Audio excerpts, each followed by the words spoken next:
just about.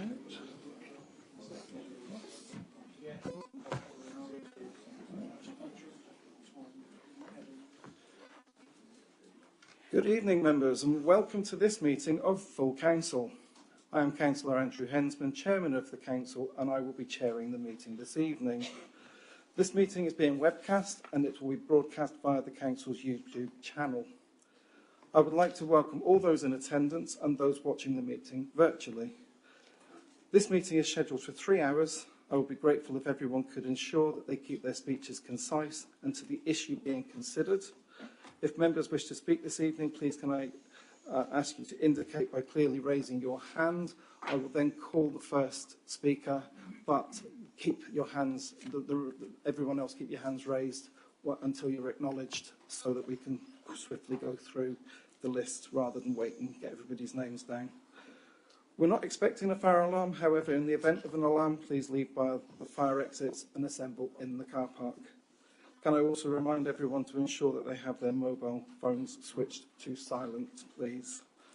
Members, before we commence the business for tonight's meeting, due to having officers in attendance for agenda item 9, Apprenticeship Update Report, I've agreed to reorder the agenda so that after item 5, we will then deal with agenda item 9 and then return to the order of business as set out in the agenda. That way we've managed to encourage some of the apprentices that we are here to recognise tonight to here at the meeting. So thank you for your attendance. I will now proceed to the first item of business, agenda item 1, which is apologies for absence. I've received apologies for absence from the following councillors: Councillor Mrs Scattergood, Councillor Miss Santamaro, Councillor Raymond, Councillor Kilmartin. Are there any further absences to note, please? Thank you, members. We'll proceed to agenda item 2, minutes of the previous meeting. Before approving the minutes, can I please advise members that there was a typographical error in the agenda in relation to the meeting dates of the minutes. I would like to confirm that we are asking members to approve the minutes of the meeting held on Monday the 20th of February 2023. Please can I have a proposer to approve the minutes as an accurate record of the meeting of full council held on the 20th of February. Thank you, Councillor Butland. And I seek a seconder. Thank you, Councillor McKee. Minutes have been moved and seconded as an accurate record. All those in favour, please indicate.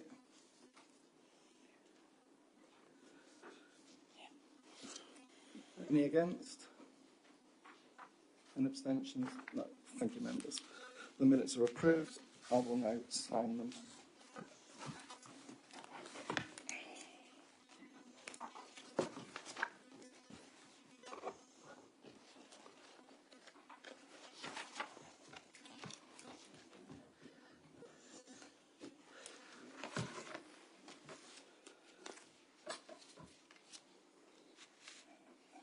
Thank you, members. We'll now proceed to agenda item 3, which is declarations of interest. Do members have any disclosable pecuniary interest, other pecuniary interest, or non-pecuniary interests that they wish to declare this evening? If so, please state the item and the nature of your interest. Councillor McKee. Thank you, Chairman. NPI in the Cabinet reports, because the Museum Trust is in fact being discussed, and I'm a Director of the Warner Textile Archive Trading Company, a wholly owned subsidiary of the BDMT, the Museum Trust. Thank you. Any other members? Councillor Butland. An MPI chairman as a member of Essex County Council, which might be referred to on a number of issues. Thank you. Thank you, Councillor Butland. Councillor Cunningham. Thank you, Mr Chairman. Can I declare the same non-pecuniary interest as a member of Essex County Council? You can, thank you. And Councillor Shreer. Thank you. The same as Councillor Cunningham and Blackburn. Indeed, thank you. Councillor Thorogood. I'd better do the same. Thank you. Thank you. Councillor Abbott. Member of Rivenhall Parish Council, which I'm going to refer to in item 7. Thank you, Councillor Abbott. Any other members? Right, thank you. We will now proceed to agenda item 4, public question time. Members, we have 9 registered speakers for this evening's meeting. Registered speakers have 3 minutes each to make their statements or ask a question. A warning bell will be sounded at the expiry of the 3 minutes, and the registered speaker must cease speaking at that time if they have not already done so. The first public speaker we have this evening is Mr. Jack Edwards. And you wish to speak about the cost of living support. Please come forward to the speaker's table. You have 3 minutes to ask your question or make your statement. Thank you, Chair. The £25 reduction in council tax has been welcomed by families across Braintree District, but particularly in Bocking South. This is in addition to the £1 million cost of living support the council has provided over 2 years, all while maintaining excellent public services.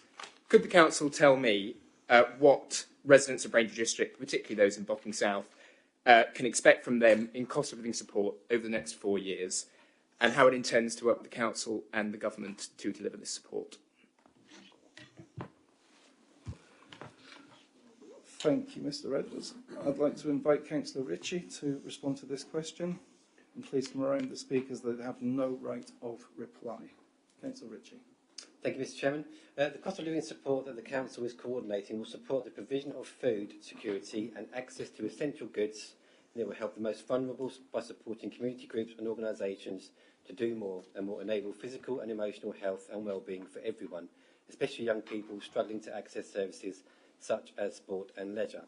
This support will be across the whole of the district, inclusive of Bocking South, with a focus on those most in need. Braintree District coordinates a cost of living partnership with multiple agencies, including representations from Essex County Council. The Council will continue to work alongside all partners, including Essex County Council, and to utilise any support provided by the Government to ensure its residents have access to vital goods and services.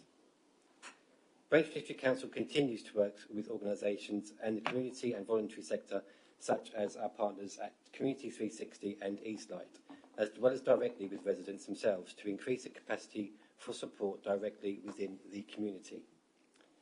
This is an evolving situation where the economic landscape is continually changing, and it's difficult to forecast where we will be in the future. But it is a priority for Braintree District Council to respond to community needs, and we will always put this at the forefront. We will keep this under review and continue to prioritise all those most in need.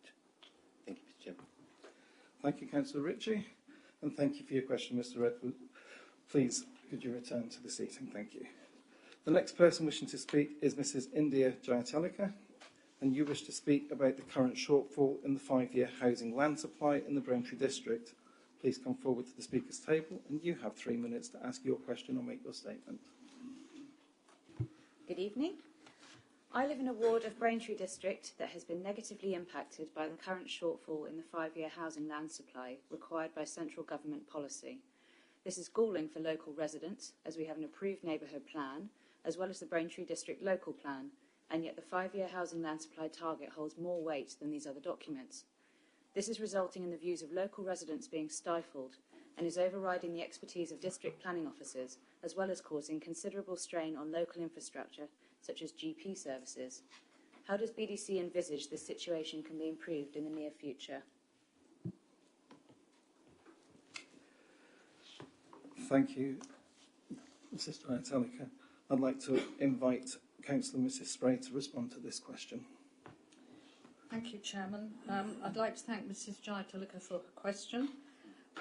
The Department for Levelling Up Housing and Communities are currently holding a consultation on planning reforms, and I think there is much in that document to be welcomed. Not least, it's proposed there will be less emphasis on having a 5-year housing supply, and especially where a local planning authority like this one has an up-to-date adopted local plan, and where we can demonstrate that we've given sufficient permissions. Currently, we feel that this authority is being unfairly penalised. We have a 4.86-year supply. We have given a sufficient number of permissions, but the problem is there are a small number of significant developments within the district where developers haven't actually started work. And currently, under current planning rules, we have no powers to either make them start work or even to tell us when they plan to do so. So those sites cannot be counted in our 5-year supply, and that's the reason for our current really quite small shortfall. Now, this is something which the proposed planning reforms appear to want to address, and that is very welcome. I am pleased to say that the Secretary of State for Levelling Up Housing and Communities has shown every indication of being in favour of retaining neighbourhood plans. It's something I'm very keen on. I've spoken in favour of them at a number of councils when I've presented the plans for approval. They are an absolutely vital tool in enabling local people to have a say in where developments are going to take place, and it is very important that they're retained. But I hope that gives you some comfort that the indication is that neighbourhood plans will continue to play an important role. Thank you, Chairman. Thank you, Councillor Spray, and thank you for your question. Mrs Giantellico, please return to the public seating. The next person who wishes to speak is Mrs Karen Brown, and you wish to speak about the success of councillor grants. Please come forward to the speaker's table, and you have 3 minutes to ask your question or make your statement. Thank you. Good evening. My statement this evening is regarding councillor grants, the benefit they have given to our group over the last few years, and to put on record how grateful we are that it has been decided to continue these grants through to the new administration. We also welcome the additional £1 million agreed in the coming year's budget to support communities and help residents with concerns over the cost of living. We originally began the Braintree East Pride in Our Patch community group with backing from the CHIP Fund. Then My Community Grants funded the pop-up cinema, moving on to more focused councillor grants in recent years. These initiatives have provided the group with various items that continue to be used and allowed us to expand our borders into the town centre alongside the Manor Community Group. Recent BDC grants have enabled us to make purchases in order to continue with the environmental tidying we started some time ago, working alongside Braintree District Council, Essex County Council, local schools and other organisations. The development of Horizon 120 has also clearly attracted community-minded businesses who are willing to get involved. We have been lucky enough to be joined by volunteers from GridServe who have enthusiastically taken part in our community activities over the months. Councillor grants have supported the purchase of gardening tools that have enhanced the equipment provided to community champions who join us, as well as some more heavy-duty items, a brush cutter, leaf blower and a heavy-duty trolley, enabling the transport of this equipment in an environmentally friendly manner. BDC are also helping us by planting trees and shrubs along Manor Street, bought with funding from ECC. The idea of a small landscaping project was initially to prevent vehicles parking on the green areas, but as well as making the roadside look nice, it can also be considered as a small step on the climate change ladder.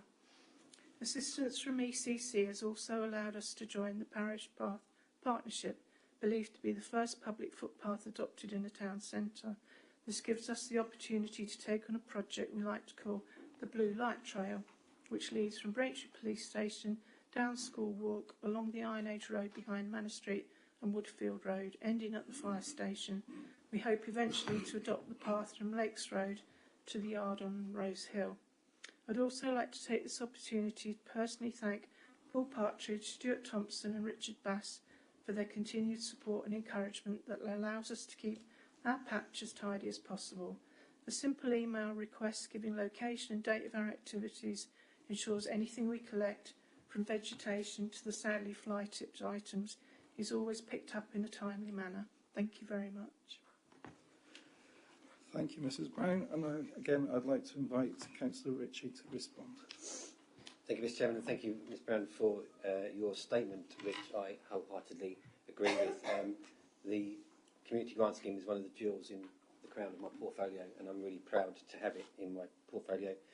Just to give members a bit of an idea, I won't go into it too much because it forms part of my Cabinet report later on this evening. But there really is no disparity between the amounts that are given as part of the Community Grant Scheme, whether it's £95 that was awarded to Hatfield Pebble Community Association for a sign at the Toddler Group, or the £11,334, which was the highest amount for this year, that was awarded to Community 360, again to help with the cost of living issues. And everything in between, three sums of £100 to the Rain Community Speedwatch Group, the Birdbrook Ladies Group and Toppersfield Parish Council to purchase speed sign stickers, a microwave oven and kettle for the Birdbrook Ladies Group, and money towards coffee mornings in Toppersfield. And then you get into some of the more meaty ones. So the Whittam Hub that had £5,000 that helped towards post-COVID coalescence again within the community, a £5,000 grant for Braintree Basketball Club to allow them to make improvements to their sports facilities, and the Braintree Museum Trust, who were real trailblazers in opening up their doors again safely post-COVID and giving us and the general public some attractions. So alongside the changes and the help is given to you and your team, then I absolutely wholeheartedly agree. The Community Grant Scheme is a wonderful scheme, and I'm really, really proud that it is going to continue into 2023. Thank you, Chair. Thank you, Councillor Ritchie, and thank you for your statement, Mrs Brown. Can you please return to the public seating? And I'm sure Paul Partridge, who will be watching the webcast this evening, will certainly pass our thanks on once again to the fantastic operations team. The next person to speak is Mr Stephen Canning, who wishes to ask about what steps the Council is taking to support young people in accessing housing in the district. Please come forward to the speaker's table. You have 3 minutes to ask your question or make your statement. Thank you, Mr Chairman. Good evening. Across the country, accessing the housing market is becoming harder than ever. What is the Council's record on affordable housing, and how does it compare to other authorities in Essex? And in particular, I'd like to know what the steps the Council is taking to help young people access the housing market. Thank you. Thank you, Mr Canning. I'd like to invite Councillor Bowers to respond to this question. Please can I remind speakers they have no right of reply. Thank you. Thank you, Chairman. Thank you, Mr Canning. First of all, I'll answer the question in regards to the young people of the district. Although the Council is not a stockholding authority, we work closely with partners to support young people into accommodation through facilitating panels referring to the relevant accommodation and accessing support to allow independent living. Partners such as Essex County Council Commission supported accommodation for 16 to 18-year-olds across the county. BDC refers through the NACRO Employment Support and Transition for a young person to access accommodation within the Mid-Essex quadrant. The Nest accommodation, situated within the Braintree district, is based within Whittam and consists of 25 units, a mix of bedsticks with shared facilities and self-contained flats. Braintree District Council also facilitates a joint referral panel consisting of registered providers and agency representatives. The panel meets fortnightly to access referrals for everyone, including young people needing housing. The registered providers who attend manage a total number of 11 schemes across the district, with totaled 106 units of accommodation for people 18 years and over. Anyone aged 16 or over can apply to join the housing register and would be assessed for eligibility, but will have to wait until they are 18 to hold a tenancy, so would need to consider alternative accommodation until this time. The Council works closely to enable affordable housing across the district, and there are currently 132 affordable one-bed masonettes and flats on schemes that are under construction. In regarding the other point of your question in regards to affordable housing, the record this Council's got, and how do we sort of perform against neighbouring authorities and that kind of thing, as it's in my report every time we come to full council, I do report the affordable housing numbers. The last full year of numbers that we had, this council had a record-breaking 417 affordable housing completions. And just to put that into context, if we compare that with neighbouring authorities, if we look at our neighbouring authorities, Chelmsford, Liberal run, 133. Malden, independently run, 95. Uttlesford, independently run, Residents for You, just 45. And looking at Colchester, Labour and Liberal run, with Green support, just 39. So if you put all that into context of this Conservative administration at Braintree District Council delivering 417, I'm sure everyone will agree that is a fantastic number. Absolutely. Thank you, Chairman. Thank you, Councillor Bowers. Thank you for your question, Mr Canning. Please return to the public seat. The next person to speak is Mr Ron Ramage. You wish to speak about the issue of litter on the A12. Please come forward to the speaker's table. You have 3 minutes to ask your question or make your statement. Good evening, Chairman, and good evening, councillors, in fact, for this opportunity. Firstly, I would like to praise Braintree District Council for how they keep our streets and pathways clean and clear of litter and rubbish throughout the district. But there is one blot on the landscape which I feel I need to raise, and that is the A12, which runs through our district. Recently, I drove along the A12 from Witham towards Colchester, and I could not believe the amount of litter and rubbish that was along the grass verges on both sides of the A12. The A12 is a main thoroughfare from the East Coast where people come from Europe and beyond and drive down to London, etc. And what they must think of our district, I can't imagine. It made me feel very ashamed and annoyed. My understanding is that this is a responsibility of both BDC and Highways England, who have not been very proactive concerning this matter. We need some urgent action on getting this resolved before the shrubs and bushes get back into full leaf again. Could I suggest that Braintree District Council and Highways England get a plan in place to get the blot on our landscape cleared, as well as getting a long-term plan in place so that this is a regular kept clear of litter and make us feel proud of our district once more.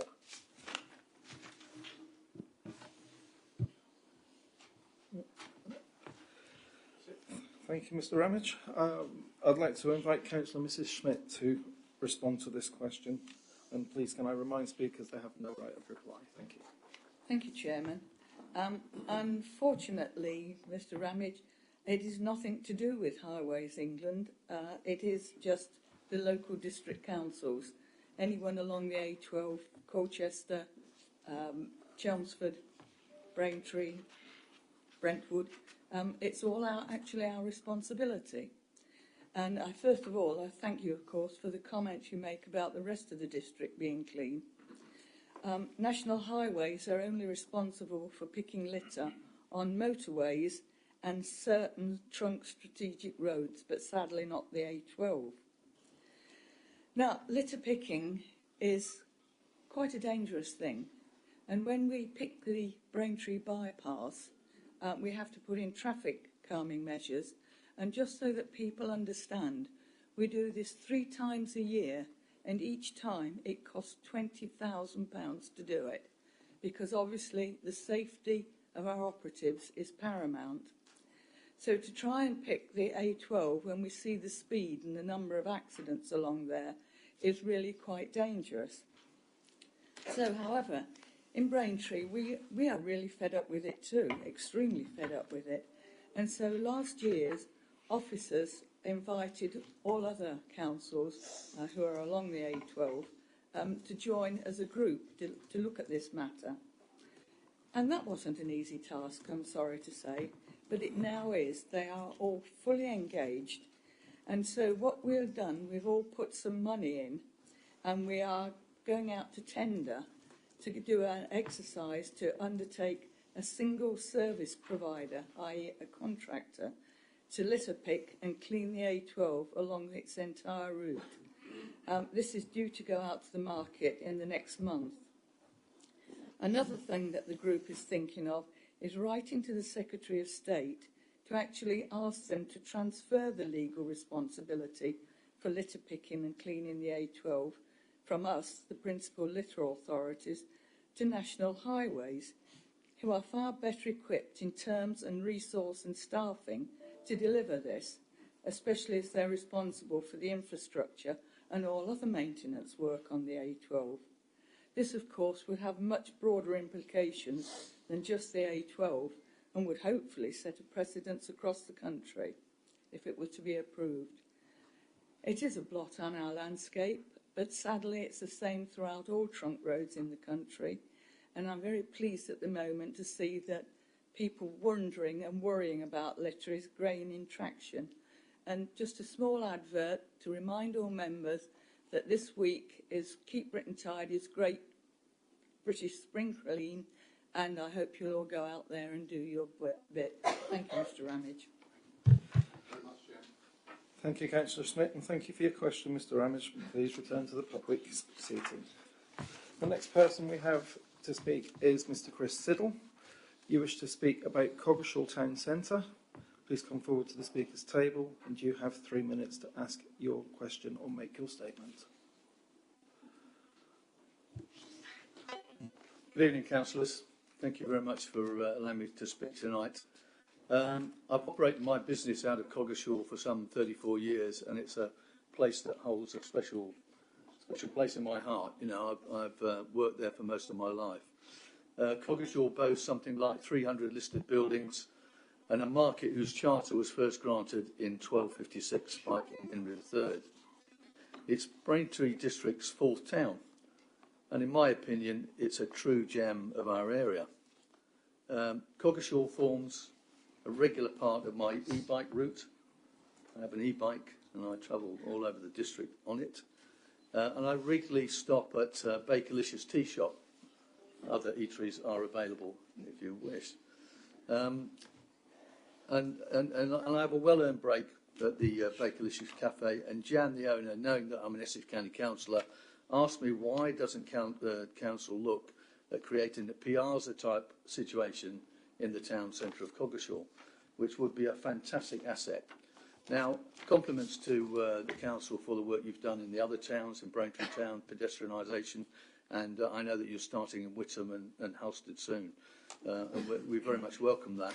Now, whilst a pedestrianisation in Coggeshall would be nigh impossible, there could be changes that created a raised platform, if you like. So you merge the difference between the pavements and the road, and you'll have seen those, we'll all have seen those in Brentwood and Bishop Stortford, and it really has a fantastic effect in terms of traffic calming.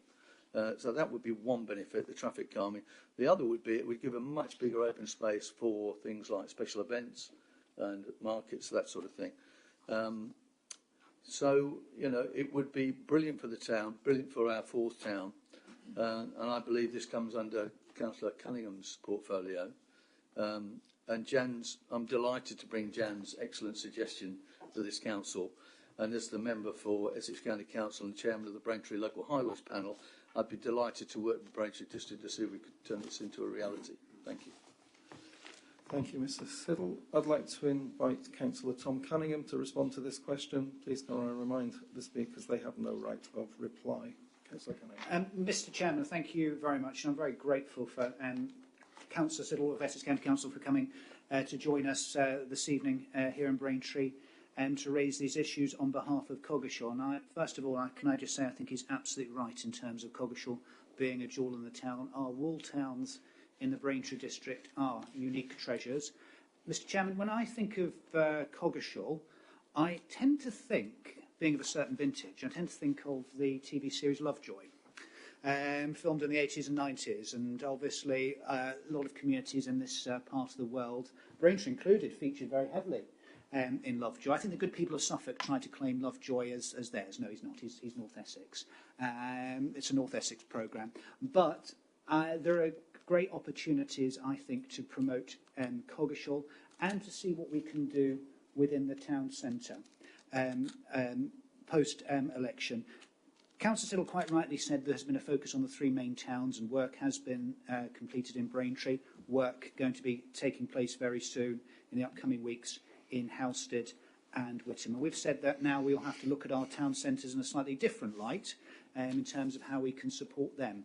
But there is a wider issue here about promoting the Braintree district, and over the last 4 years we've successfully launched Locate Braintree District, and not just working from a tourism perspective, which Councillor Ritchie has been overseeing for the last 4 years as part of the tourism strategy, but actually attracting that inward investment into the area. So what I am going to suggest, if this administration is returned, when this administration is returned, we look to reconvene early in the new administration with the Town Council, with Essex County Council and various community groups to have a look at what can be done in Coggeshall as a part of a wider Locate Braintree District promotional exercise, and hope to see what we can take forward some of the very good suggestions that are coming from the Coggeshall community, Coggeshall community, sorry. Thank you.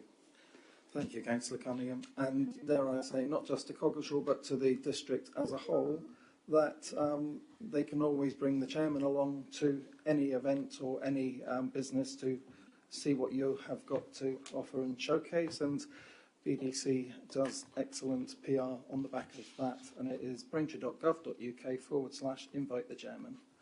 So thank you, councillors. Mr. Siddle. The next person who wishes to speak is Mr. David Holland, and you wish to speak about the pylons within the district. Please come forward to the speaker's table. You have 3 minutes to ask your question or make your statement. Thank you, Mr. Chairman, and good evening, councillors. My purpose this evening is to seek your support for initiatives to minimise the visual impact of electricity transmission developments, both within this district and throughout the wider region. I'd like to preface this by offering you my thanks for your support on other related issues, including the removal of redundant energy infrastructure from our landscapes. These issues are important in reducing opposition to the rollout of new renewable energy infrastructure. A key part of encouraging public acceptance of energy industry developments is the mitigating of amenity impacts. Recent planning decisions by this council, along with your support for the removal of redundant pylons, suggest that you recognise this issue. Across this region, there is strong support for locating the new electricity transmission capacity needed to deliver renewable energy to end users undersea. Tens of thousands of residents of the eastern region have shown that they agree. They say that energy produced at coastally located generators off and on our eastern shores needs to be delivered to its end users via a 21st century integrated undersea grid and not across our region. The end users are predominantly outside our region, in the London area, and residents realise that the benefits of the recently proposed onshore electricity transmission projects, including East Anglia Green, are not enjoyed within this region. However, the significant detriments are. Only by the implementation of an undersea grid can we avoid yet more transmission towers blighting our landscapes. And the natural beauty of these landscapes is importantly boosts public well-being and contributes to the vitality of key areas of our local community, including those of leisure and tourism. MPs across our region have joined together to form a group called the Offshore Electricity Grid Task Force, or Offset. They are calling for an undersea grid. Our MP, along with others in Essex, have voiced their support for this group. My purpose this evening is to ask for you, our democratically elected representatives here on Labour District Council, for a clear statement of support for Offset and for its objectives. Offset has been successful in precipitating a review by the UK's electricity system operator, the ESO. The review will consider offshore routes for electricity transmission around East Anglia. I ask you to welcome the review and to do this by letter to the Secretary of State and also to the ESO itself. In so doing, I ask that you call for the review to be independent, transparent and unbiased by vested interest. I further invite you to call for the review to take a completely fresh view of delivering the significant amounts of renewable energy to end-user hubs near population centres via an integrated, scalable undersea electricity grid. Thank you, Council. Thank you, Mr. Holland. And as with Lovejoy, South Suffolk is not grabbing hold of Braintree District. So I'd like to invite Councillor Mrs. Spray to respond to your question. And please can I remind speakers that they have no right of reply. Thank you. Thank you, Chairman. I thank Mr. Holland for his statement. Whilst I know that we do accept the need for the additional energy schemes, not only within our own district, but as Mr. Holland says, across East Anglia, I recognise the disquiet that is being expressed by a number of local authorities, residents, campaign groups, and a significant number of the region's MPs about how these upgrades are being rolled out and the impact on our countryside. So I welcome the recent announcement by the electricity system operator, the ESO, that they will now look at offshore routes, something that they had originally declined to do. And I think it's fair to say that the pressure being applied from the various local groups has forced their hand on this. There is no doubt that it would be more costly to run the cables undersea, but I do think that that option has to be at the very least explored and consulted on, and also balanced against the harm that the miles of pylons installed across the countryside will cause. The planning office of this authority are obviously aware of the new consultation. They are studying the detail of the documents that have been issued, and we will in due course give our response to this new consultation. But I can say that I heartily support the ESO review and the call for it to be certainly independent, transparent and unbiased.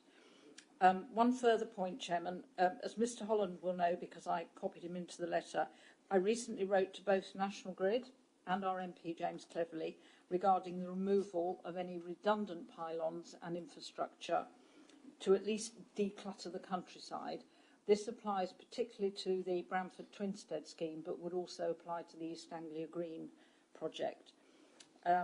National Grid responded, and I did circulate the letter, I think, to all members, saying, in short, they wanted to retain the pylons because they might well be needed for future upgrade projects.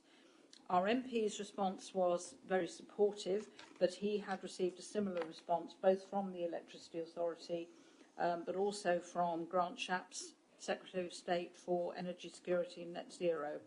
So nonetheless, Mr Cleverly is keeping an eye on things, albeit from a distance sometimes, given his role.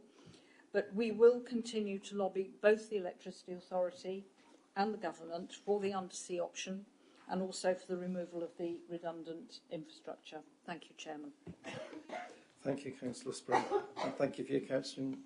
Mr Holland, please could you return to the public seat? Thank you, Council. The next person to speak is Mr Darren Hammond. That's the Stores case.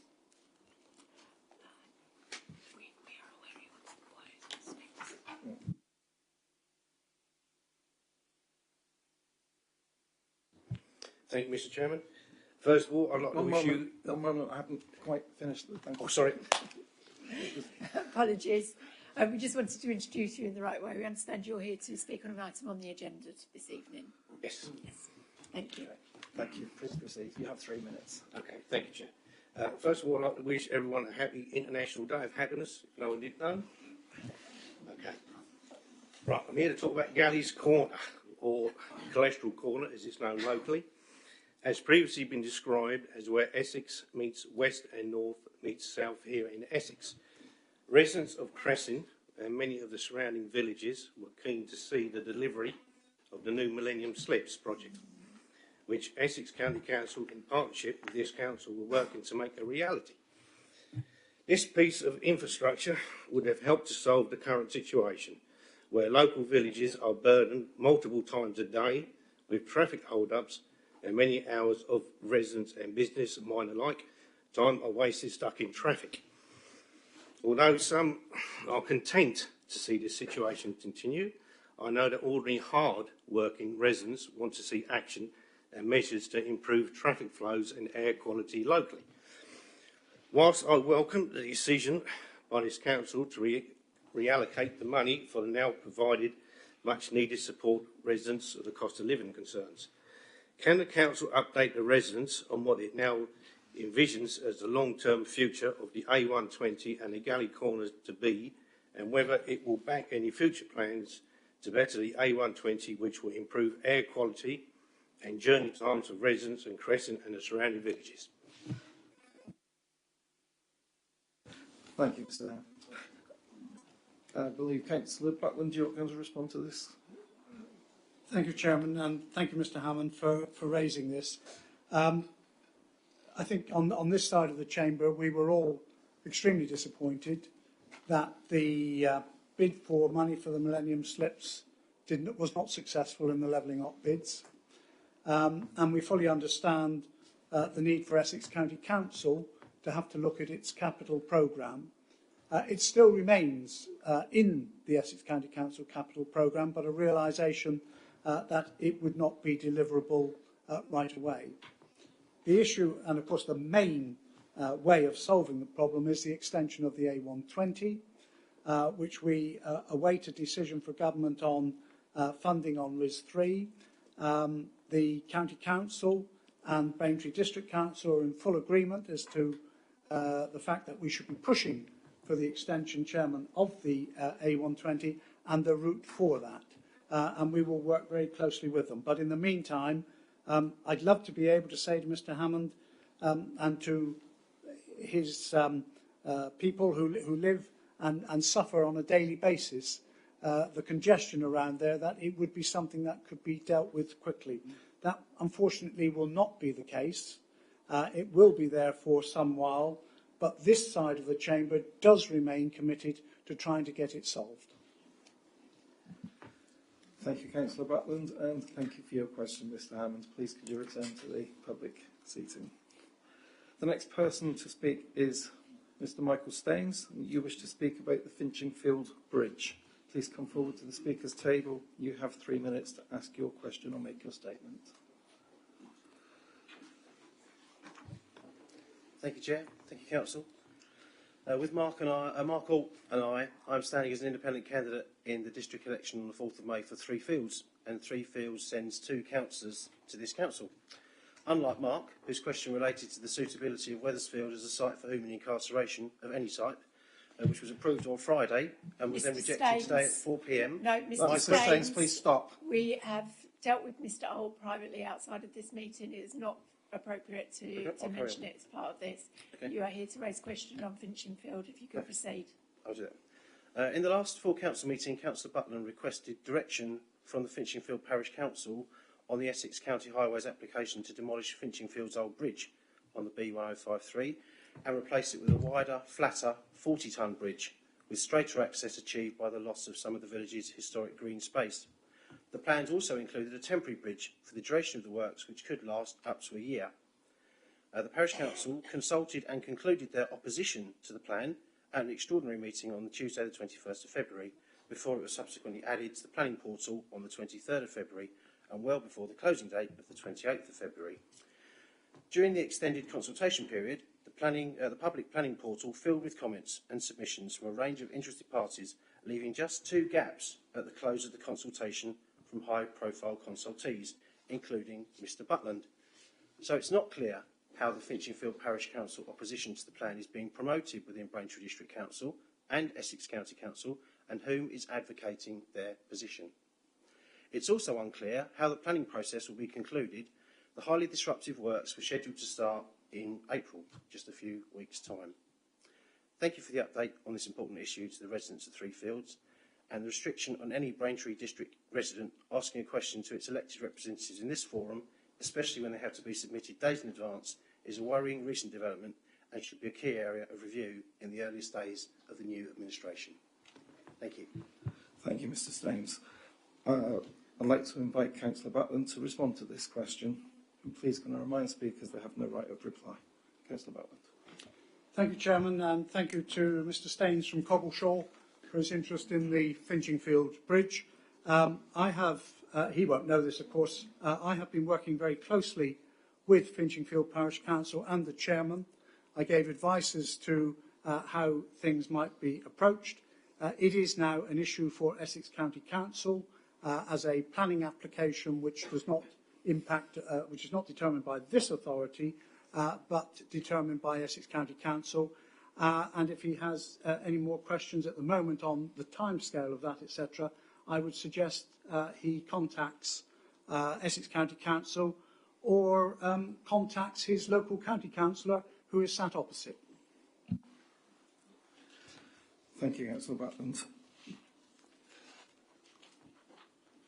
Members, the reply by Councillor Butland concludes this evening's public question time session. So can I thank all speakers once again for their questions this evening. You are all welcome to remain and watch the meeting. Alternatively, feel free to make your exit. We can now proceed to agenda item 5, which is announcements and statements from the Chairman and the Leader of the Council. I'll just pause whilst those that wish to leave exit.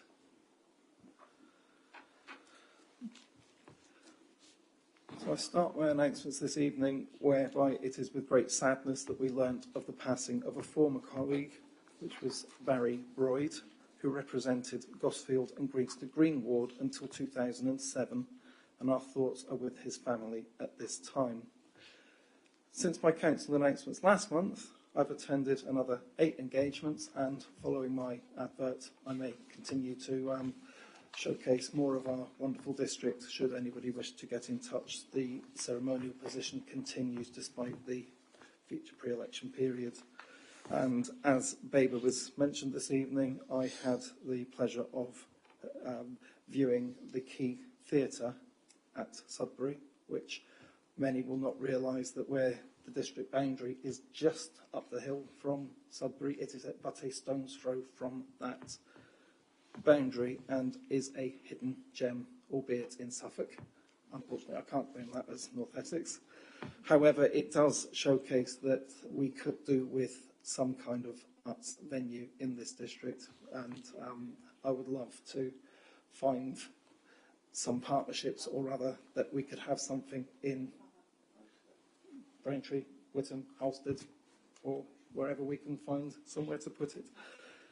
So I digress, and I would say thank you, members. I would like to now invite Councillor Graham Butland, Leader of the Council, to make any announcements.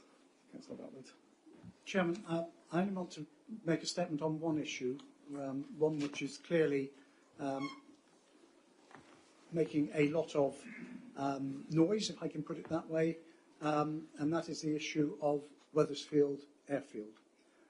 Chairman, I'm going to read the statement because clearly there are potential legal moves afoot, and I want to make sure that I keep strictly to the script, and I will be happy to answer any questions if I am able to, although I will look to our monitoring officer for guidance as to whether it would be appropriate. But I don't think it would be right for this council at its last meeting not to address what is one of the largest issues confronting us. So, Chairman, members will be aware of recent media coverage relating to the potential plans by the Home Office to secure accommodation for asylum seekers at Wethersfield Airfield. The Council has been approached by the Home Office to discuss the potential role the Wethersfield Airfield site could have in housing asylum seekers. There have now been a number of meetings between officers of this Council and senior officials at the Home Office to discuss the issue and to seek clarification on the proposals being considered by the Home Office. The Home Office has advised the Council that they have not taken any formal decision as to the future use of the site. However, they have confirmed that plans are being considered to provide contingency accommodation for asylum seekers on this site. We understand that if the site is used, it would provide accommodation for asylum seekers whilst their claims for asylum are being determined, and not as a detention centre. The Council has provided the Home Office with our strong view that we believe Wethersfield Airfield to be an unsuitable site, given the lack of capacity in local services, its isolated location, the size of the site, and the fact that the scale of the development proposed could have a significant adverse impact upon the local community. The Council continues to seek further information from the Home Office, and officers are working tirelessly keeping the situation under review. The Council has sought legal advice and formally written to the Home Office to request full and detailed information on their proposals, together with a request for copies of all relevant documentation. We are awaiting full details from the Home Office at this stage. We are also aware that recently there has been a range of activity taking place on the site. Today we have written to the Home Office to seek a full explanation and reasoning for this activity.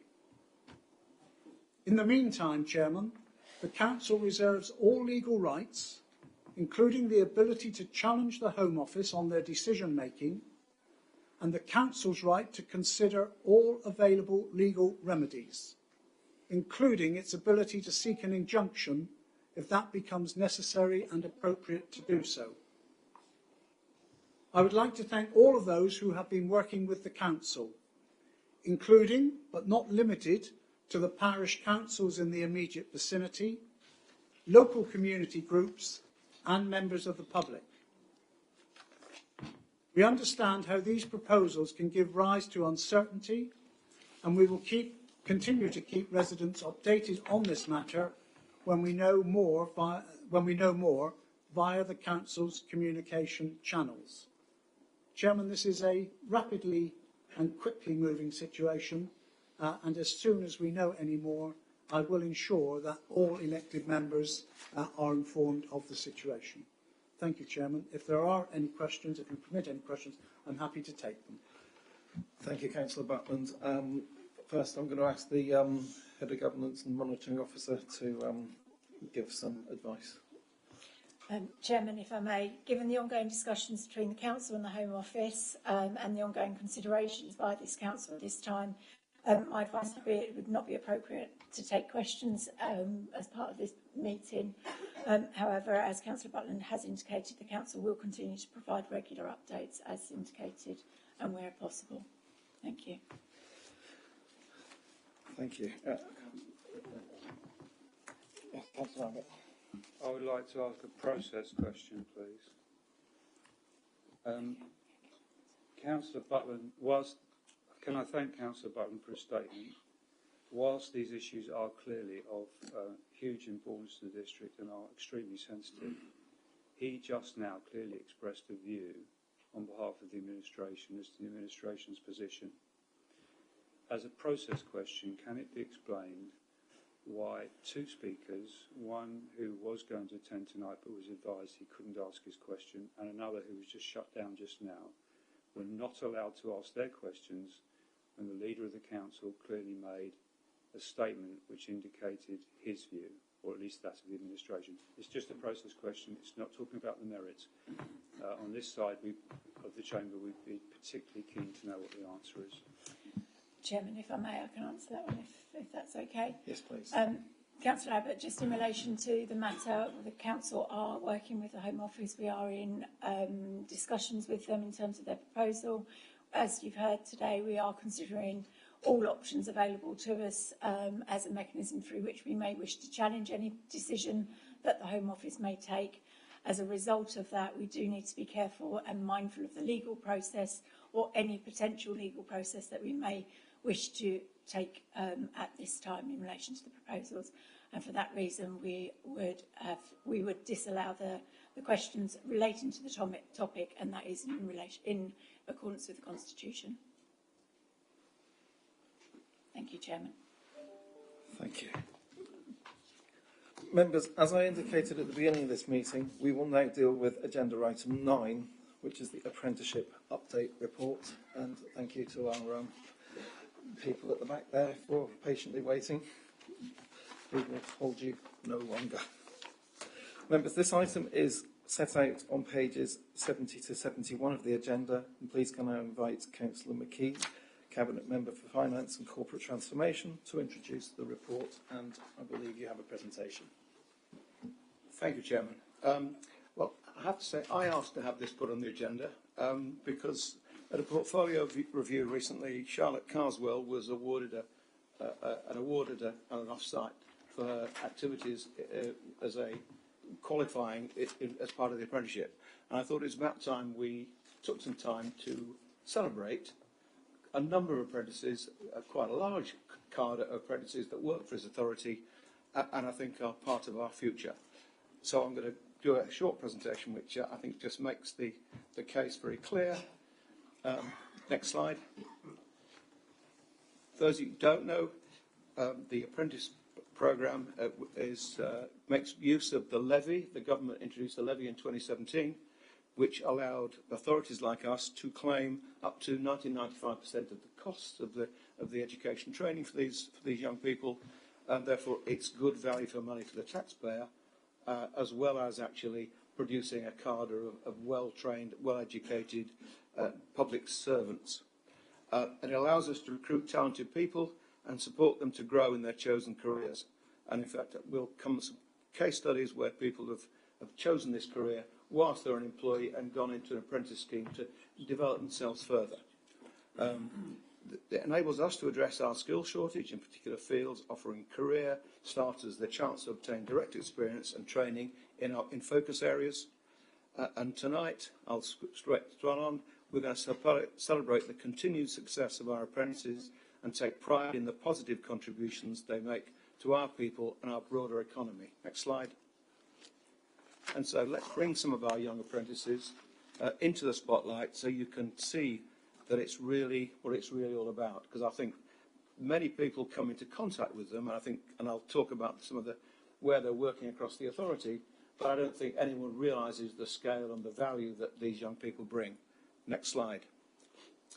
So I'm going to put two slides up, one about recently qualified apprentices, and these are young people who are, and I wouldn't, you don't have to read them, I'll explain where they're all different levels of these people, from level 2 up to level 7. Level 2 is getting the original skills, level 7 goes up to a master's degree, and so some of our young people are getting, while working here and helping the authority, are getting master's degrees to give them the ability to go on and flourish, not just here.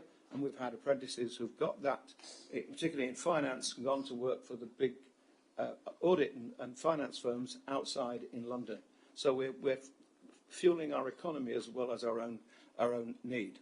And when I talk about apprentices, I can tell you that there are, on that slide there are 14, on the next slide there are 16 apprentices, and they're covering the following areas.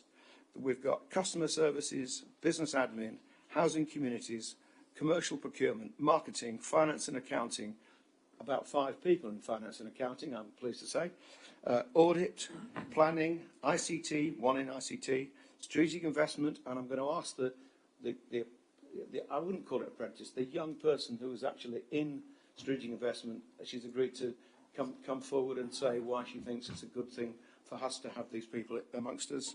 Operation 3, business solutions 1. The benefits I think they get from it is that they get improved confidence, they get much more employability. What we get from it is we are training our own people in our own way of working, and at the same time, the government levy pays for a lot of that education that they're taking. Next slide, please. No, go back one. Sorry. Ongoing apprentices. These are the people that have qualified at certain levels and then whilst working here, taking it on from their initial qualifications, going to much higher levels. And if you notice, several of those people on that slide are now into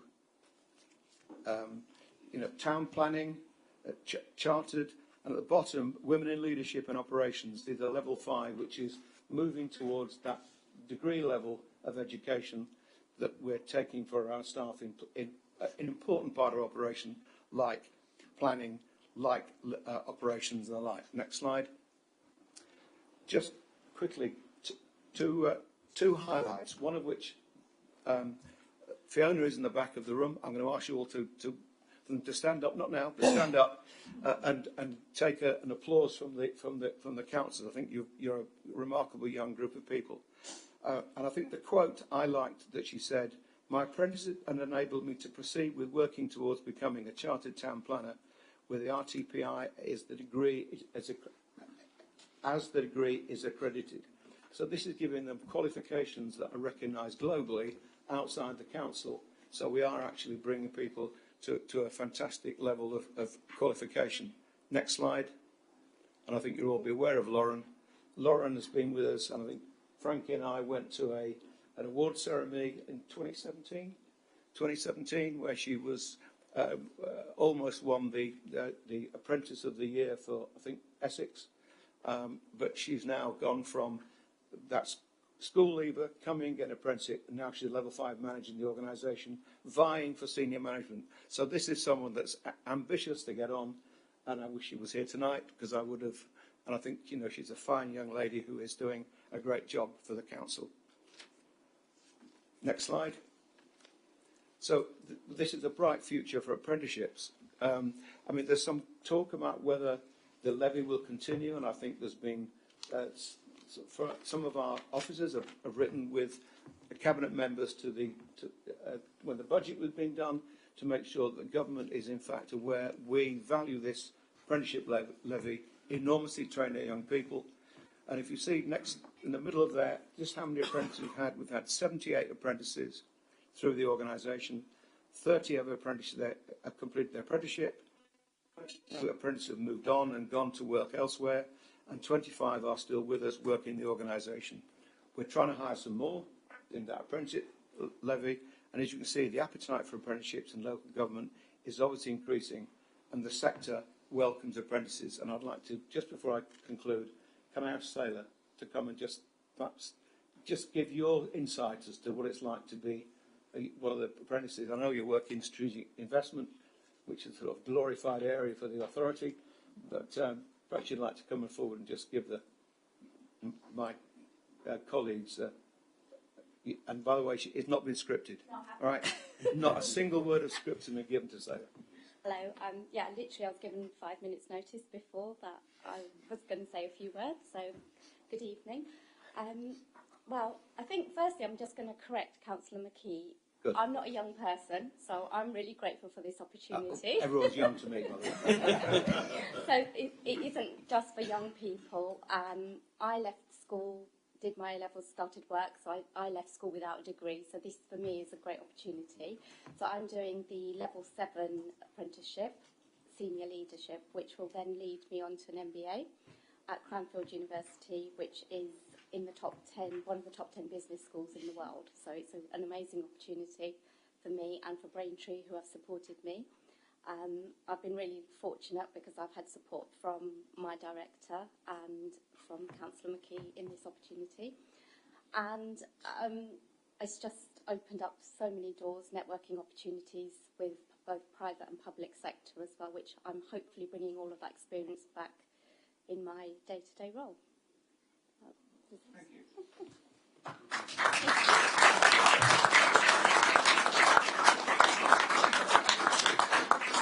Can I ask them all to stand up and be recognised by the council?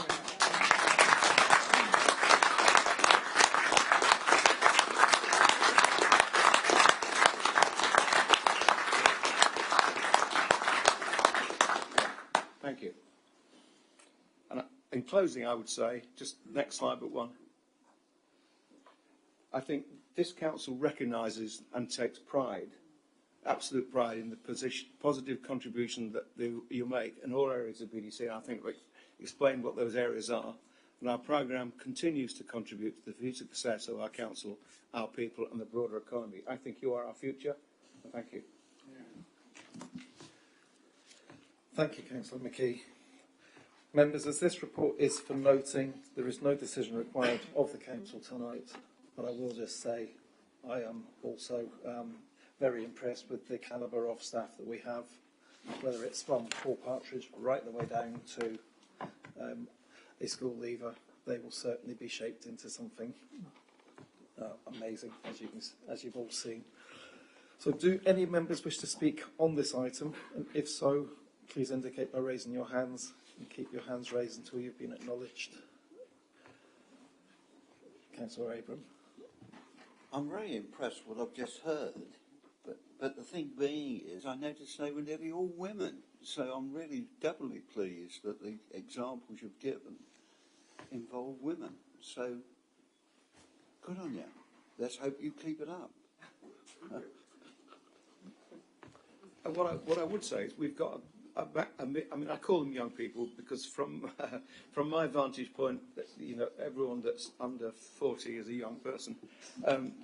But we've got very mixed. I mean, if you read the slides, we've got a complete spectrum of people, from some very young. I mean, we've got coming in at 17 or 18, right through, as you've heard, to people who are, in their case, more mature, if you like. And they've all got one goal in life, and we're filling that goal for them, which is giving them the education. And maybe you could argue that that's not what the schools provided for them, but we are able to provide them that sort of goal and ambition, and they're working alongside some of the, I mean, in operations, probably the best in Essex. In finance, the best in Essex. So these people, in particular, I mean, those are two I know quite a lot about. You know, they're getting tutelage from professionals who are world class, and you don't get that many other places. I noticed actually that PricewaterhouseCoopers just this week are now opening an apprentice scheme for the self-same reason. They can't actually recruit enough people to fuel their business, and they want to take young people on from very young and train them, which we've been doing now. And we didn't start in 2017, and when we started, someone will tell me it's pre-2015. So I think we've been having apprentices for many years, and we've just now got it into much more of a controlled, with partners, I noticed, not just us, with partners, with a much more controlled programme, and we should be very proud of it. Thank you, Councillor Mickey. Councillor Corsina. Thank you, Chairman. I am really pleased to see this item coming to full council tonight and providing members with a chance to join in celebrating the achievements of our apprentices and the wider apprenticeship programme at the council. It's very good to see that 78 apprenticeships have been supported through the apprenticeship levy. This has enabled the council to ensure that the right skills are developed through the organisation using the apprenticeship scheme when recruiting and retaining members of staff. Secondly, the council has the ability to compete and thrive in the tough digital age by quickly responding to economic and market changes, deal with emerging opportunities with committed staff who have benefited from the programme. It's also good to see that the majority of the council workforce are Braintree district residents, and this programme increases the numbers of skilled workers within the district. Regarding recruiting skilled workers within the district, I wonder how this fits in with the wider careers effort that the council is involved in through our skills agenda, and especially the jobs fair, which I'm pleased to see is taking place this coming Saturday. Thank you, Councillor Corsina. Councillor Schreier. Thank you, Chair. I'd just like to add my comments to Councillor McKee and Councillor Corsina about apprenticeships, because I think the one thing that we know with all of the data that we have across Braintree District Council moving forward is the investment that we actually need in skills, and especially those high-quality skills, to our workplace across the district. And I welcome the amount and the way that it is actually financed, and that the Braintree District Council has taken the lead in this, and I think is exemplary that we are doing this and training people for skills for the future of this district and beyond. Thank you. Thank you, Councillor Schreier. Councillor Rose. Thank you, Chairman. In my time as a councillor with this authority, I've been a big advocate of apprenticeships, not just in Braintree District, but apprenticeships in general. I started off in a previous life at 1962 as an apprentice with the Marconi Company, as one of my colleagues may have. But apprenticeship does open doors. It doesn't mean to say you stay there for life, but it certainly opened doors. And I'm particularly pleased that these apprentices are taking advantage of what's available.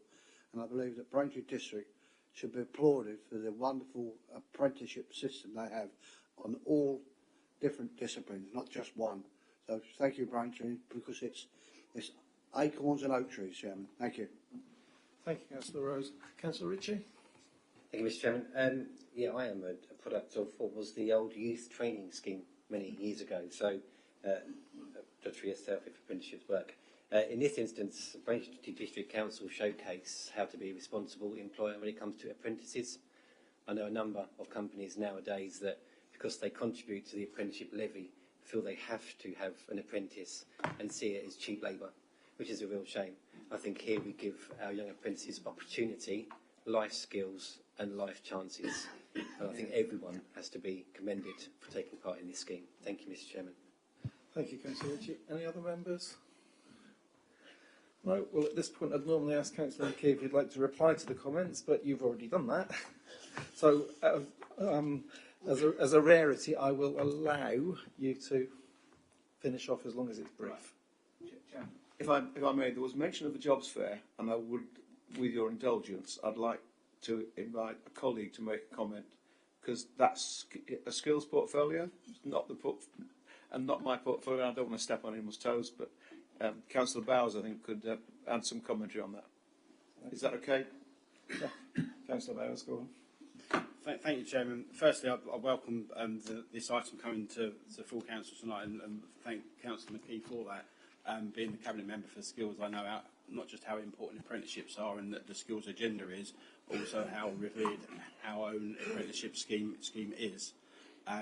In regards to the jobs fair comment, Councillor Corsina mentioned how does it fit in with the wider agenda and the jobs fair. We've always supported within the skills portfolio at BDC. We've always supported apprenticeships, always supported the apprenticeship scheme within BDC. Through the Braintree District Education and Skills Board, we have provided funding to apprenticeship fairs and careers fairs and jobs fairs, which we have the latest one on Saturday. And we will be represented there again as BDC. We'll have a stall there. For anyone that does come along, and just for a little bit of advertisement, it is this Saturday at the Plaza between 9 and 1, and the event is free to attend with no registration needed. Parking is free, so it's nice to know, because we've just on that point with the jobs fair, it's the first one back in person since COVID, so it's the first one we've done since 2020, and just on an aside from that. At the last one in 2020, we had 24 businesses, 24 stalls that are taken up. We've got exactly the same number on Saturday, so that fits in with a bouncing back agenda as well, post-COVID and that kind of thing. So we are doing as much as we can in regards to promoting jobs in the district, but that's how the apprenticeship and the numbers that have been mentioned tonight are very, very well received. And interestingly, I found out one thing tonight. I'm actually a product of the youth training scheme as well. So I didn't realise that from my colleague there. So yes, I was a YTS boy as well in my teens. So that's how important these programmes are. So thank you, Chairman. Thank you, Councillor Bowers, and dare I say, I have a unique apprenticeship myself with indentures signed by a Secretary of State, no less. But I will take your statement as the closing statement for this item. So, members, this report is for noting only. Please can members indicate by a show of hands that this report has been noted. Thank you. The report has been noted. We'll return to the agenda as it was and commence with agenda item 6, the appointment of the Deputy Returning Officer. So I will allow Kim Mayo to exit the chamber before we deal with this item. Deputy registration officer. Yeah, okay.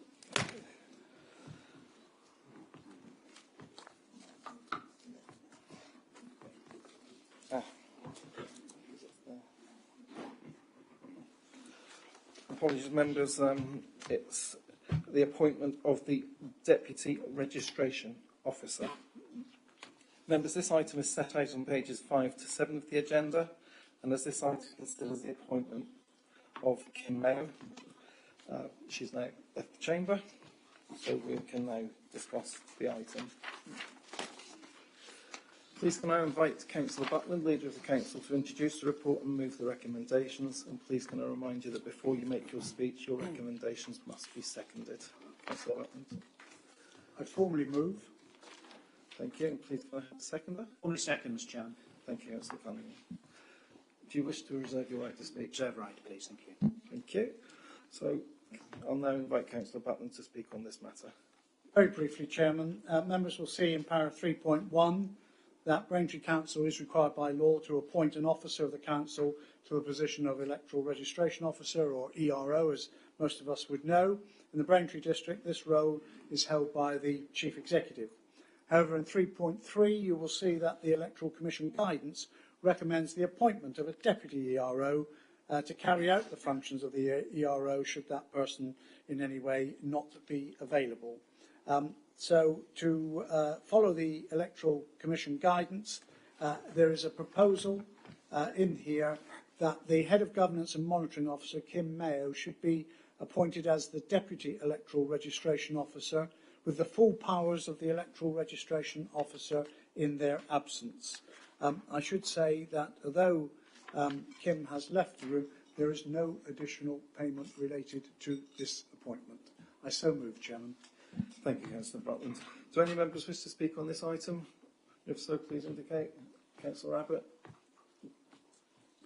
Is happy to support, Mr. Chairman, this important post, which is legally required.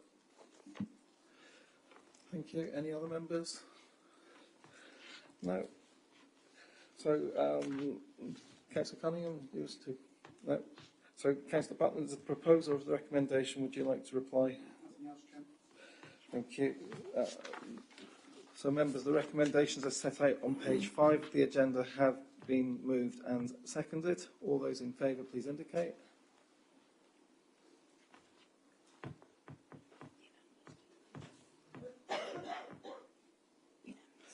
That is unanimous. Thank you, members. The recommendations are approved. So we'll just hang on for Kim to be readmitted to the chamber before we move on.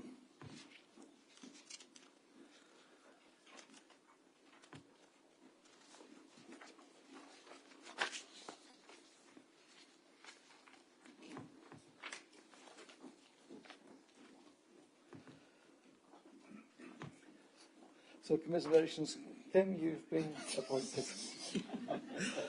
Thank you, members. We'll now move on to agenda item 7, climate strategy update. Members, again, there is a presentation for this item, and the governance officers will be bringing this up onto the screen and bringing the house lights down as we introduce it. This item is set out on pages 8 to 45 of the agenda, and can I invite Councillor Mrs. Schmidt, Cabinet Member for Climate Change and the Environment, to present the report. And because it's a quite an involved subject, I'm using my discretion to again permit a little bit longer. Councillor Mrs. Schmidt. Thank you kindly for that, Chairman. I'll be as speedy as possible. The purpose of the report is to update the Council on the progress made to date on the Council's climate change strategy. As we do have new councillors amongst us, I'll just briefly go through the background of why we're where we are.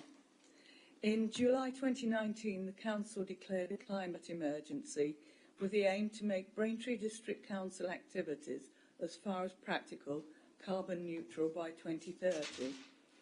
In October 2019, the Climate Change Working Group was established, comprising cross-party members and public representatives from community, business and other organisations to develop the Council's climate change strategy and associated action plan. And I would like to take this opportunity to thank those members. 2 weeks ago, we had our final meeting that I was chairing, and so I was able to thank them all personally for the amazing work they've done over the past 3 years. But I would like to do the same in this council. We have had some extraordinary input from the members of the panel, and we've had some absolutely first-rate presentations over, quite frankly, all manner of topics, and I think we've all learned a very great deal, which has helped us with the plan. In September 2021, the climate change strategy and its associated action plan was adopted, and the plan includes indicative timescales, ongoing short, medium and long term. In July 2021, November, Essex County Council published its climate action plan, which of course we work alongside with. And in January 22, they launched its environmental stewardship climate focus area, of which you will note that Braintree District covers 34.52% of this area. The intention of the CFA is to pilot sustainable land stewardship technologies and systems that then can be adopted across all of Essex. And in our climate change working group, we are extremely fortunate to have as a member Archie Ruggles-Bryce of the Spains Hall Estate, who is amongst the forefront in the country of techniques and abilities of changing farming to meet climate change. And I'm sure many of you may have heard of Archie because of his beavers. And I was delighted to see on Friday that he's now got 2 further large pens with another 2 pairs of beavers. So as I said, we're very fortunate to have one of the most forward-thinking farmers in the country. The group meets regularly and discusses matters, and rather than go through it any more, I'll go on to the slides because I'm sure you've all read the financial implications and all what we have been doing. So if I could have the first slide, please. As you see, I'm not going to discuss every slide in detail because, as the chairman's pointed out, I've only got a certain amount of time. But on this particular one, the strategy doesn't just tackle carbon reduction. The actions include reducing carbon, increasing biodiversity, and supporting development of the green economy, and mitigating the effects of climate change and supporting changing behaviours. Next slide, please.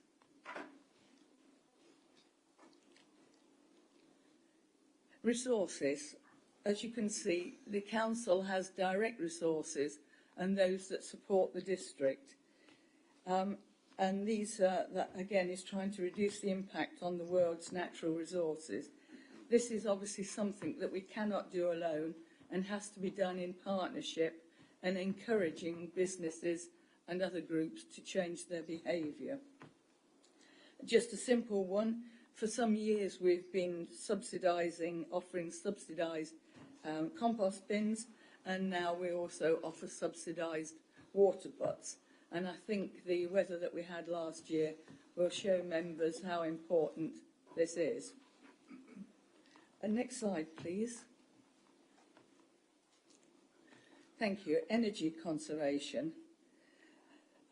The point is quite obvious: to reduce the reliance on fossil fuels and to reduce energy consumption. As many of you know, we've had solar panels on all of our main public buildings for some years, probably getting on for 7, 8 years or longer. So again, that's something that we do directly, and again, we're trying to support others to do this sort of thing. And we also give personalised home advice, such as our Green Doctors service, to over 300 residents. And of course, they're the grant funding, such as sustainable warmth, energy company obligations, etc. Next slide, please. The built environment. This is obviously a difficult one. As members can see, that we have got targets to reduce the carbon impact of homes and buildings. We have led by example with iConstruct on Horizon 120. We have the Plaza, and we are trying to encourage, obviously, other companies to do this in the district. I certainly wish, as I'm sure Councillor Mrs Spray does, the government would perhaps be a little more prescriptive on this. It would be so nice if we thought that all new houses had solar panels built with them on, etc. But, you know, we live in hope. A lot of our work hasn't been able to to go on as far as we would like, because we are still waiting on the final details, the important bits and pieces of the Environment Act. We have been promised them shortly, but again, this will help us and guide us as to what we have to do to help with this problem that we have. And again, I'm sure many of you perhaps saw on the news this evening what is happening. Next slide, please. Transport. This obviously crosses over somewhat into Councillor Rickett's portfolio, because we have the cycling strategy, and we are doing all that we can with cycle lanes, cycleways, to get people more out of their cars, either onto foot or on their bicycles. We now have 52 electric vehicle charging points across the council-owned car parks and buildings, and at present we are currently exploring rapid charging points as well. Next slide, please. Business and the green economy. This is obviously looking forward, and it is very important, and it is aimed at supporting the growth of sustainable, environmentally responsive, low-carbon businesses with skilled workforces in the district. Business survey was sent to businesses within the district to understand their needs, their confidence levels regarding key areas related to climate change and where support is needed, with grants, information and professional advice. And so far, 9 businesses have been supported with grants, with an estimated 480 tonnes of CO2 saved. The low carbon business support, which is a fully funded 1-to-1 support to help businesses identify and reduce their carbon emissions. Particularly small businesses, I think, find this rather daunting, not knowing where to begin. And so this is the sort of help and advice we give with training sessions to help them. And so far, the target is to support 200 of these businesses, because it's surprising that it's really often quite small things that businesses can do. But as I said, if they're small, they're so busy getting on with the job, they don't have the luxury of time and people to investigate this in great detail. So we are here to help support them do that. Next slide, please. The natural environment, something that I know is dear to all of us. And again, it's lovely to see a photograph of one of our many youthful litter pickers, our Green Heart champions. I know I talked about them at Cabinet last week, but it is worthwhile, as not everyone, of course, was at Cabinet, to mention that we just couldn't do what we do without these wonderful volunteers. I celebrated and met our 500th Green Heart champion. We now have 524. And as you can see, they range from the very young to the very old, who use their walking frames to hold their litter bags, which I think is wonderful. And I was delighted that Councillor Mrs Derbysh's young son, he has joined us. So I would recommend to all councillors, if you either have children or grandchildren, encourage them to join. The future is theirs, and if they understand from a very early age the importance of not littering, then I think there is hope for us. And of course, the most important thing as well is green open spaces for our communities. And of course, we are renowned for the quality and quantity of our green open spaces. And again, I would like to take this opportunity to thank Paul Partridge, Rick Sargent and the rest of the ops team for maintaining the extraordinary standard that we have. We are also supporting local parish councils and community group funding community garden projects through the UK Shared Prosperity funding, utilising underused spaces across the district with a strong focus of adapting to climate change. The council, well, I was brought to my attention by Mark Wilson, our amazing climate change officer, of a programme about tree canopy surveys. He gave a presentation. I was highly impressed by it because I thought this is something that will be of tremendous use to the council. If we could go on to the next slide, please. What I saw just raised so many possibilities.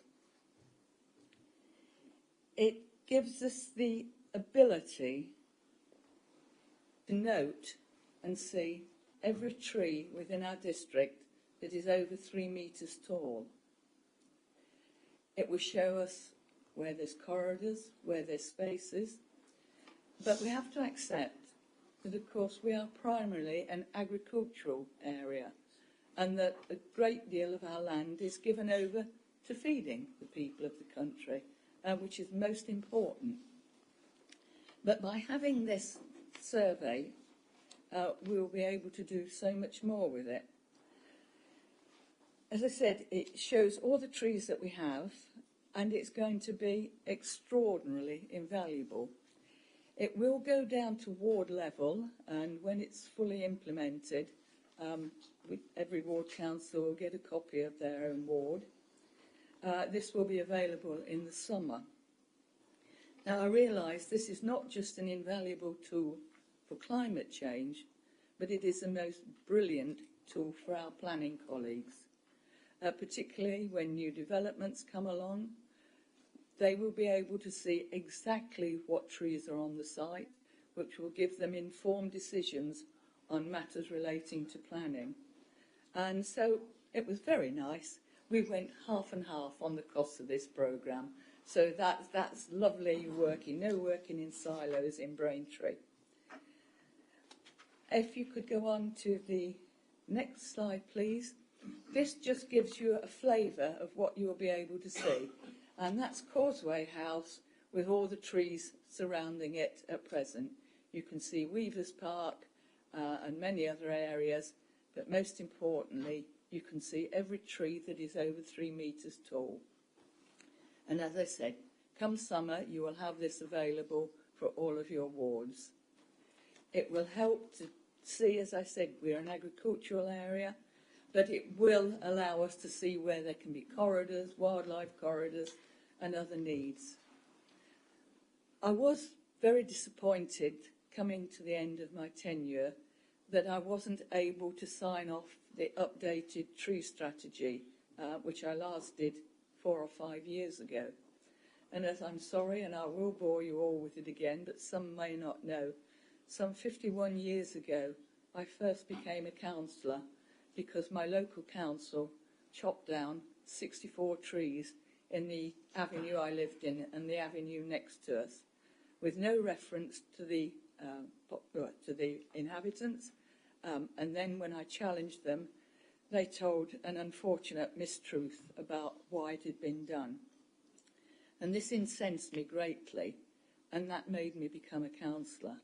And so I consider I'm incredibly privileged that I've been able, in my 20 years in this council, to be able to plant an awful lot of trees. Unfortunately, not in my hometown and district, but in Essex. So I hope you will treasure them for me. But as I said, although I had the disappointment of not being able to do the tree strategy because we really have been struggling with staffing and the number of planning applications we have, when Mark brought this along, I thought this is the finest thing that I can end my tenure on. And as you can see, it will be a brilliant tool. If we could go on to the final slide, please. Adapting to climate change. As we know, and as I said, was on the news today, climate change is already changing, and residents and businesses need support in adapting to the change. The Council carries out its role, warning and informing during Storm Eunice, for example, and offered residents comfort centres. But this just shows, what may be coming, or what is most likely to be coming. And we've also been able to support parishes in renewing their parish emergency plans as well to help with climate change.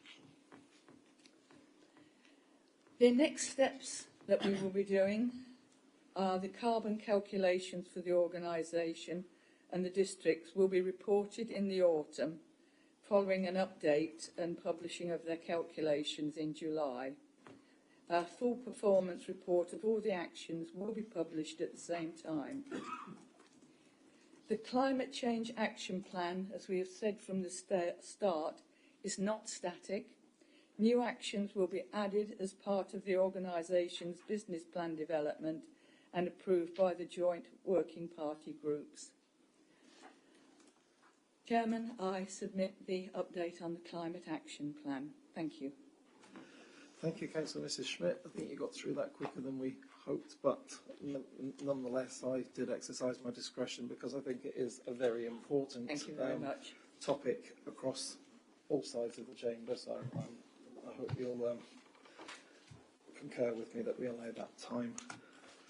Members, this report is for noting, so there's no proposer and seconder. However, if members wish to speak on this item, Councillor Abbott.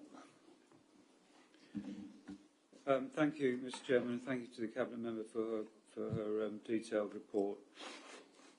There is indeed a lot of good things that BDC is doing with its partners, and as Councillor Schmidt said, with volunteers on the climate change agenda.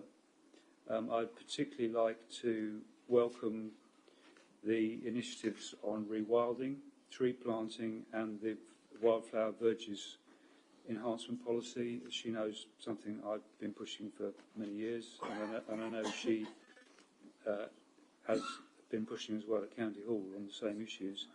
And that's why I declared an interest at the start of the meeting, because Rivenhall Parish Council, of which I chair, is involved with all three of those. I was very pleased to see that there's going to be an audit of trees. In fact, that is something I was going to raise, because whilst we're planting new trees, which is marvellous, we're losing a phenomenal number of trees, including many mature trees, semi-mature trees and hedgerows. And a lot of that is happening on development sites. And to be honest, I am fed up to the back teeth of turning up a planning committee and reading consultants' reports which justify removing almost all the trees from development sites, and this council agreeing with it. That's got to stop happening. If we are serious about the climate change agenda and biodiversity, we have to do more to protect established trees on existing sites. Not just for their own sake, but because it's actually getting increasingly difficult to establish new trees with climate change in itself. They require more maintenance and aftercare to get them to establish. So I was very pleased to see that audit. I think that's going to be a valuable tool we can use to see where we are in terms of gains and losses. And I would again flag something our group on this side has promoted in the past, which is community woodlands, as to whether any land might be found for that in the future. There's another report out today on climate change which emphasises what an important issue it is, and all the related topics. Councillor Schmidt mentioned how many decades she's been on this. My light bulb moment was in 1981 when I was at university, and our lecturer went through the maths and the physics of climate change. And I did know a bit about it, but it really crystallised how important this issue was. And despite the people who are climate sceptics and pour cold water on it, he was absolutely right in absolutely everything he said all those years ago. But you wouldn't expect me not to say, given the importance of this issue, that this council and indeed other councils, authorities, businesses, etc., need to do a lot more. And I'd like to suggest a few things. Very pleased to see that water butts have been installed at council cemeteries. Could that be extended to other council buildings such as village halls to have water butts or indeed water storage tanks? There's concern about the possible impacts of the three changes to recycling that's going through in this district. Two have gone through, one may do next year with charging for green bins. We remain concerned about whether that will have an impact on recycling overall. The report talks about LED lighting. It's a hobby horse I've had for a long time. There's misplaced faith in the LED streetlight rollout. It may save some energy, but it's going to have a lot of other environmental negative impacts. And as Councillor Schmidt herself said, the provision of sustainable features on new developments is woefully slow, and the government really needs to act on this, particularly with regards to getting solar PV on new buildings. I think this council, I'll say it bluntly, we're too slow, and county council as well, on the delivery of new dedicated cycling routes. I'm going to speak later in the health item about that. That could be a real game changer in reducing traffic levels and encouraging people to have more sustainable modes of travel. And on that subject, I think there's two elephants in the room on climate change in this district. One is this administration's and the Conservatives in general complete lack of awareness, apparently, of the fundamental conflict between promoting major new off-road route road building through open countryside, and the aims, and I'll quote them, the climate change aims are reductions in car journeys and increase in use of more sustainable travel. Well, building new 4-lane roads through open countryside ain't going to achieve that. And before they say, oh, you, as we heard earlier, you lot don't care about the A120, do care very deeply about it. Have known about the problems on the A120 for a very long time, and indeed, at the previous consultation, nearly 20 years ago, proposed solutions to hopefully alleviate the situation. What has happened since is that this administration, Essex County Council, and indeed planning inspectors have been merrily granting more planning permissions all around Galleys Corner, which has made the situation much worse. The other elephant in the room is the Rivenhall Airfield Waste Incinerator. That site, if it becomes operational, and we had a site liaison meeting there the other day, could look down to this vast amphitheatre they're building where the thing would be sited, would in itself generate around about 600,000 tonnes of carbon dioxide per annum. It would be the single largest source of carbon dioxide emissions in Essex. So for those who say, well, you know, this technology might be possible and it's got green tinges, no, it hasn't. What waste incineration does is instantly convert, in a matter of seconds, waste of whatever type into carbon dioxide and a lot of other gases, some of which have to have very complex filters to try and remove them from entering the atmosphere. So those are the two elephants in the room. If this administration, and whatever administration we have in a few months' time, is serious about climate change, it can't support the Rivenhall Airfield Waste Incinerator, and it has to look at more sustainable ways of dealing with the A120 instead of a major new offline road through open countryside. Thank you, Mr. Chairman. Thank you, Councillor Abbott. Councillor Wright. Yeah, my observation is a lot shorter. There's a couple of errors or typos in the background part of the report. Paragraph 3.4. It's a D missing from districts. But no, I'm not worried about the D missing. I just noticed that just now. It says the climate focus area. This equates to 42,00178. Should that be 420,000 or 42,017.8? Because there's quite a big difference. I don't know if the comma is in the wrong place or. That I'm not sure, and I'm sure officers can't help at this moment. We will do a written reply on that. So it's quite a big difference. Right, that's the only thing I was going to point out, but I think the report is quite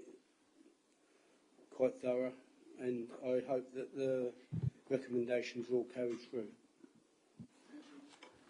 Thank you, Councillor Wright. Councillor Spray. Thank you, Chairman. I'd like to thank Councillor Schmidt for a really excellent and interesting presentation. I absolutely agree with her that we need to encourage sustainability and carbon reduction on new developments. Starting with some quite basic measures such as solar panels and EV charging points. And actually, I'm pleased to say that many developers now are already doing this and including them without, having to be pushed into doing so. But I agree that we need the government to do more to promote and legislate for climate change measures on new builds. We do have some success stories in the district. The Plaza building, I will mention as one. It's 42% more efficient than building regulations, and it gets 54% of its energy from renewable sources. That's in the action plan. So that's a success story. The planning policy team are currently working on a number of supplementary planning documents on things like waste management, biodiversity gain, and encouraging developers to exceed targets and build efficient new homes. And consultation on these documents is expected to come forward this year. So we are very conscious of the fact that we need to play our part, and we are doing so. But yes, I agree that we need the government to probably up their game as well. Thanks, Chairman. Thank you, Mrs. Ray. Councillor Abraham. Thank you. Is the council aware that in England, 87% of the saplings planted are dead, they've died at considerable cost to councils, right? Otherwise, when I spoke to a friend of mine, and we went to the back of Coggeshall, where they'd put a breakup of saplings, when we looked at these varieties, a friend who's very knowledgeable said to me, of course they've died because they've been planted at the wrong time. So how do you control this? Do you have any say when all these saplings are planted around these developments? Are they at the right type? Are they planted at the right time? How many of them are dying? How much is it costing you? Thank you, Councillor. Councillor Bowers.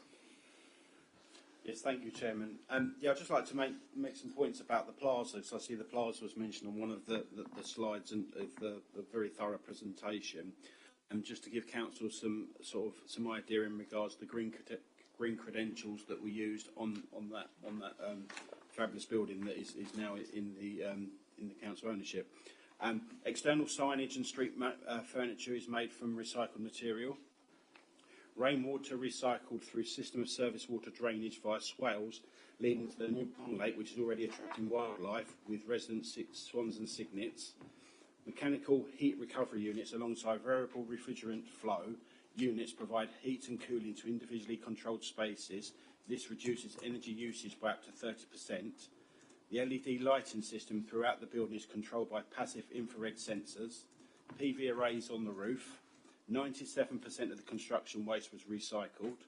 A total of 122,400 man-hours were worked in the construction of the building with no reportable accidents.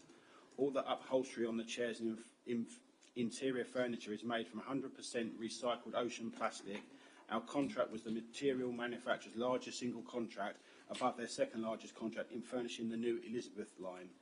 All the furniture is fully sustainable, timber is from sustainable forests, and all metals are fully recyclable.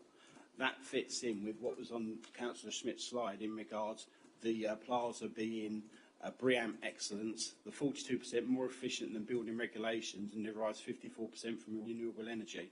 So I just thought Council might like to know them details. Thank you, Chairman. Thank you, Councillor Bowles. Any other members? Councillor Biggs? Thank you, Mr. Chairman, and I'm not taking away from the success of the plaza, which we do hear quite a lot about, and I have had some time to go and visit myself. But what would be really quite good, Chairman, is to understand the Council's plan for some of the council-owned buildings outside of Braintree, and I referred to my ward of Sybil Hedingham, where Braintree District Council own quite a large industrial area, and it also owns quite a large stretch of football field in Sybil Hedingham, and a really quite large football kind of more than just a shed. In fact, I was there only a few evenings ago, and it's quite large, the building, and it's really falling into disrepair. And I would be quite joyous, actually, Chairman, if I was successfully elected in May, to come back to the Council and work with the Council as to the improvements with its own council and facilities in the parish of Sybil Hedingham. Thank you, Chairman. Thank you, Councillor Beavers. Councillor Corsina? Thank you, Chairman. First, I would like to say a big thank you to Councillor Smith for all the hard work done over the years. And more importantly, as she said, she's been in this role for 51 years, 20 years in Braintree.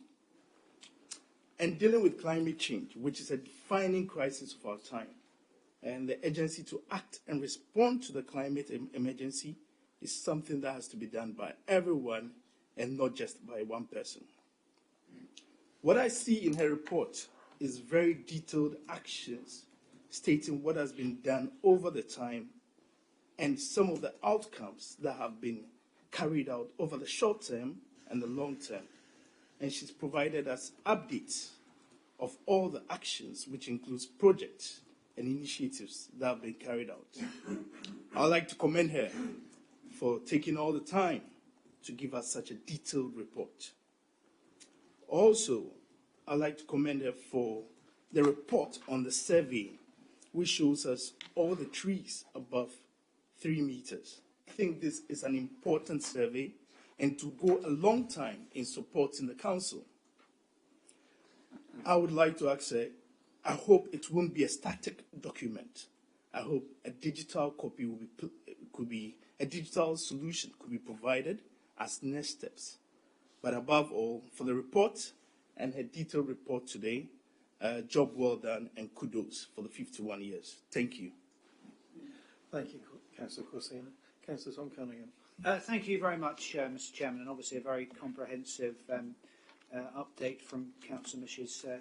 Schmidt in her final council meeting. And I think what has been a tremendous success under Councillor Mrs. Schmidt's leadership of the climate change response and the climate change strategy is the comprehensive and the breadth of the strategy. And I've been particularly pleased that there has been no miss on the green economy, how we can incentivise and help develop in the Braintree district good, well-paid jobs in the green economy. And obviously we have some achievements along those lines, the iConstruct project, which we've spoken about on a number of occasions. But I think what you'll see, Mr. Chairman, in the months and years ahead as we look to bring forward our plans for shared prosperity funding, further support of the green economy, working not just with ourselves at Braintree District Council, but obviously working with others, Essex County Council, our education providers and the wider business community. I think just in response to Councillor Mrs Beavis, and it's my colleague's portfolio, but Councillor Bauer's portfolio, but obviously he can only speak once in this debate, I think she makes a very valid point in terms of assets owned by Braintree District Council. At the moment, this authority's very comprehensive asset portfolio is under review, looking to see not only how those assets can generate greater yields to help pay for frontline services, but also to take into account those other considerations, the sustainability, environment agenda as well, because if you can ensure a financial saving and and a saving to the environment, enhancing the sustainability agenda, I think you're onto a very good thing, Mr. Chairman. So I just wanted to make those points, but congratulate what has been done so far and look forward very much with optimism to this agenda being moved forward in the months and years ahead. Thank you. Thank you, Councillor Cunningham. Any other members wish to speak on this item? No. Sorry, may I just clear up something with Councillor Abrams? One moment, because you will get the chance to close.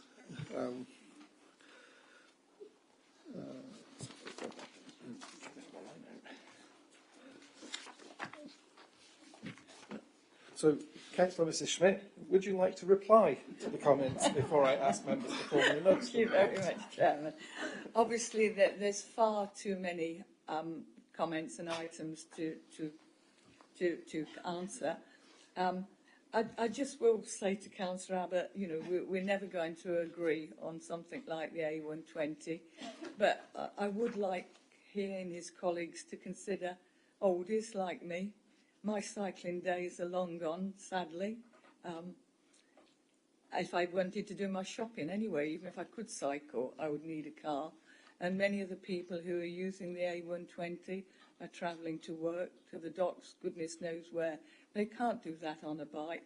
And seeing them sitting there pouring out noxious substances at the problem of Galleys Corner is not sustainable. And so we need to have a new road, something done there. But that's something we will never agree on, I'm sure. And as, of course, for the incinerator, again, for those new councillors, we as a council, we voted, well, it wasn't up to us, Essex County Council or the Planning Authority, but we put in our objections. We did not approve. We objected incredibly strongly to that incinerator, but sadly, we didn't have the final say on the matter. Councillor Abrahams, yes, trees that die. Perhaps you were referring to trees on new housing estates. If so, the developers have to, within 5 years, replace any dead or dying trees. And we know no matter how well you plant a tree, circumstances like last year, that really serious drought. But if they're ones that are on developments, then they have to replace them within 5 years. Ones that we gave out for planting, the different groups had to say that they would water and maintain those trees. But we know nationally, I watch in my frequent journeys up the A14, the 1 million+ trees that were planted there, and it has just been admitted that 3/4 of them have died. And this is what is important. People get carried away with enthusiasm. Let's plant a tree. They plant the wrong tree in the wrong place, and they don't love and nurture it, which they need doing for years. So I just hope that that will carry on. Otherwise, thank you so much for the comments. It isn't me, it's our wonderful officers. They have such brilliant ideas. They have such extraordinary enthusiasm. And all I will say on my final meeting is that I consider myself to be unbelievably lucky that I have had the privilege over these years to actually do something about things that I really have cared about the whole of my life, i.e. the environment and this wonderful planet that we live on. So thank you, Councillor Butland, for making me a very happy person for many years. Thank you.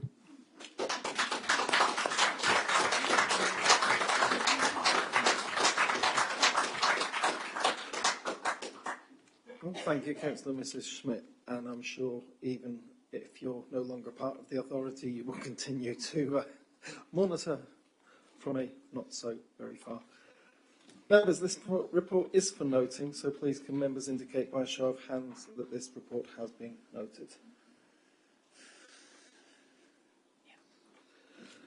Thank you, members. That report has been noted. So we'll now go on to agenda item 8, which is Healthy Communities Update. Members, this item is set out on pages 46 to 69 of the agenda.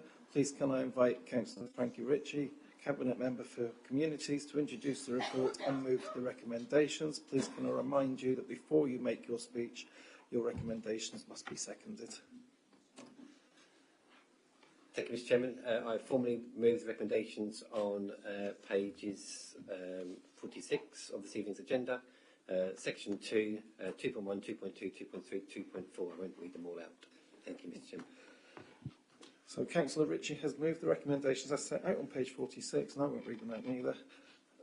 Please can we have a seconder? Councillor McKee, thank you. Do you wish to reserve your right to speak? Yeah, I'll reserve my right to speak, yes. Thank you. I'll now invite Councillor Ritchie to speak on this matter. Thank you, Mr. Chairman. Members, this report provides us with an opportunity to highlight the work that our organisation and partners have undertaken to support the health and well-being of our communities throughout the life of the current Live Well strategy and how we can build on this going forward. We have broken down the report into clear areas of activity, given how wide-ranging it has been, and to reflect the extraordinary situations we have been through. There are 3 appendices included relating to the Live Well strategy achievements, the cost of living response, and the COVID response for your ease of reference. You will note from the broad range of activity covered in the report that this cuts across portfolios.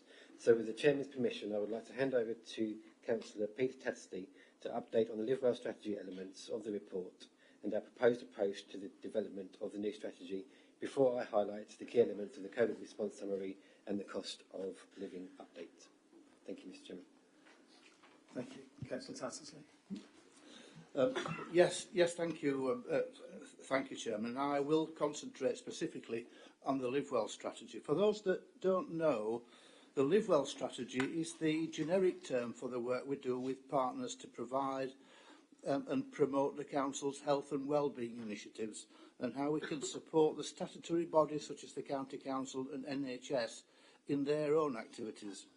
We've always recognised the need to involve the voluntary sector and communities in this work as well. We've been very successful in identifying and working with a range of partners, including Fusion, without whose help we would have been difficult to introduce and maintain the activities in our leisure centres. The partners are worth mentioning just to demonstrate the range of partners that we work with and who contribute an awful lot to the initiative.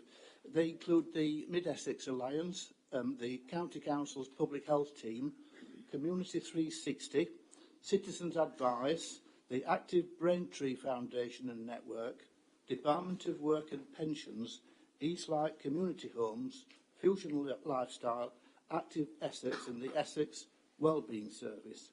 The current Live Well strategy, 2019 to 2013, is due for an update, not least because of the number of initiatives that had to be put on hold or deferred due to the pandemic.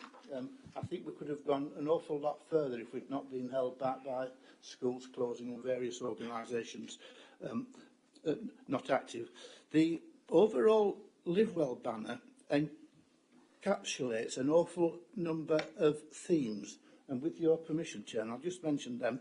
There's the Start Well, which is giving the children the best start in life, and we work with primary schools and schools on how we can support them with a range of activities in that one. We've got the Be Well, which is encouraging regular physical activities such as running and walking clubs and producing and maintaining our sports facilities. We've got Stay Well, which is working with professionals, including doctors, to have access to the best clinical services.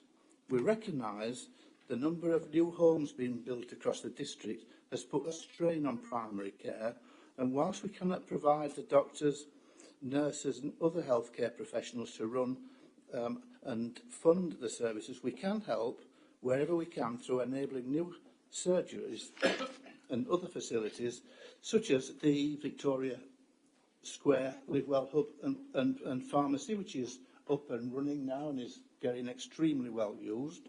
The services provided there include diabetic, wellbeing, ear, nose and throat, paediatric clinics, as well as support for long COVID. After several years of trying, the Sybil Henningham Health Facility looks like it's finally going to happen. We're working with the Whittam Town Council to develop new healthcare facilities, and we're working with the NHS to explore options for expanding facilities in Silver End to recognise the considerable housing growth in that area. There are also consultations and discussions to investigate if greater use can be made of the Braintree Community Hospital facilities, and in 2024 the centre will open on the Braintree Community Hospital site, providing a CT scanner, X-ray, blood tests, ultrasound, MRI scans and heart and lung diagnostic tests, which will all help to ease the pressure on doctors' surgeries and the hospital. So we look forward to that, and we're giving them all the encouragement we can to get that on with it. They will be doing some consultation exercises on that, and I think if you get an opportunity to do that, I think it would be worthwhile. Moving on to continuing with the Live Well strategy, we've got Eat Well, which is raising awareness across the district about healthier eating. We've got Feel Well, raising awareness and providing facilities and support services that support mental well-being, dementia, depression, loneliness, and I'm particularly proud of the number of activities that have been introduced in recent years across the district, which I think we've all heard about, whether it's the cinemas or whether it's the train journey down into Whittam. And this one was Councillor McKee encouraged this next one. It's Age Well, which is all about preparing for the future, which includes exercises for the older population, chair-based exercises, walking clubs, and when needed, getting joined-up care with positive outcomes, and eventually leading to activity towards the die well, because it's going to happen to everybody, and I think the more about that that's understood, the better. So, anybody that's read, on the Agewell one, anybody that's read Richard Ottoman's books about the Thursday murder clubs may be surprised at the number of residential retirement homes that are cropping up all across the district. And Councillor Butland and I had a very impressive and interesting visit to the Polly's Field development on Church Lane, which it could actually have been the inspiration for Richard Osman's books. Not sure if the residents would be keen on solving murders, but they have all the other facilities that you would expect, including a pretty good bar. They've got restaurant facilities, they've got exercise machines, they've got clubs. There were a particularly interesting sing-along when we were down there. And that's the sort of stuff I think that the council could support through its other activities, not necessarily funding direct, but through the planning system and talking to various people, we can actually get these things up and running. I hope, Chairman, that I've given an insight into the work of the Live Well strategy. The detailed accounts in the agenda are far more comprehensive than I've been able to cover, but I've tried to give a general feel on what Live Well is all about. Thank you, Councillor Tassley. So, do any members wish to speak on this item? Oh, I'm sorry, Councillor Ritchie wants to do the last part of the report. Is that okay if I just cover off cost of living, please, and COVID response? Thank you very much, Mr. Chairman. So our cost of living activity has been fast-paced and continually developing as needed to respond to the needs of our communities. The report provides an update following on from the report provided in October and announcements on the cost of living response to the scrutiny paper in January. Over the last few months, the Winter Resilience Programme and Warm Spaces have been active throughout the district, and our team is working with partners to look at how we might need to develop this, not just as a winter response, but all year round as well. We are collaborating with partners including the Braintree Area Food Banks, Community 360, the Active Braintree Foundation, amongst others, to design projects as part of the £1 million investment into the cost of living response given by this administration ahead of the money becoming available in April 2023.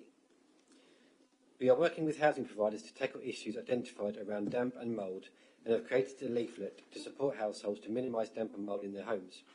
We are creating a landlords forum to share best practice and identify what more could be done to support tenants, and we will continue to provide fuel energy advice, bid for and distribute national funding to help with energy bills and increase energy efficiency. This will of course continue to be an area of focus for the organisation over the coming months. The final part of my report I would like to highlight is in relation to our COVID response, which I know seems almost an age ago now, but one which really challenged this authority. It's difficult to summarise effectively the wide-ranging nature of the work undertaken to support our district through the pandemic. The COVID summary report is focused on the community elements of our COVID response, but does take the opportunity to reference other areas where relevant. Braintree District Council had a long-standing and well-managed plan to deal with emergencies, including flu pandemics, but this pandemic that continues to have an impact on society has proved a significant challenge to governments and communities around the globe. In the Braintree District, we have collectively risen to that challenge and have demonstrated the strength of our organisation, our partnerships and our communities to deal with an extraordinary set of circumstances.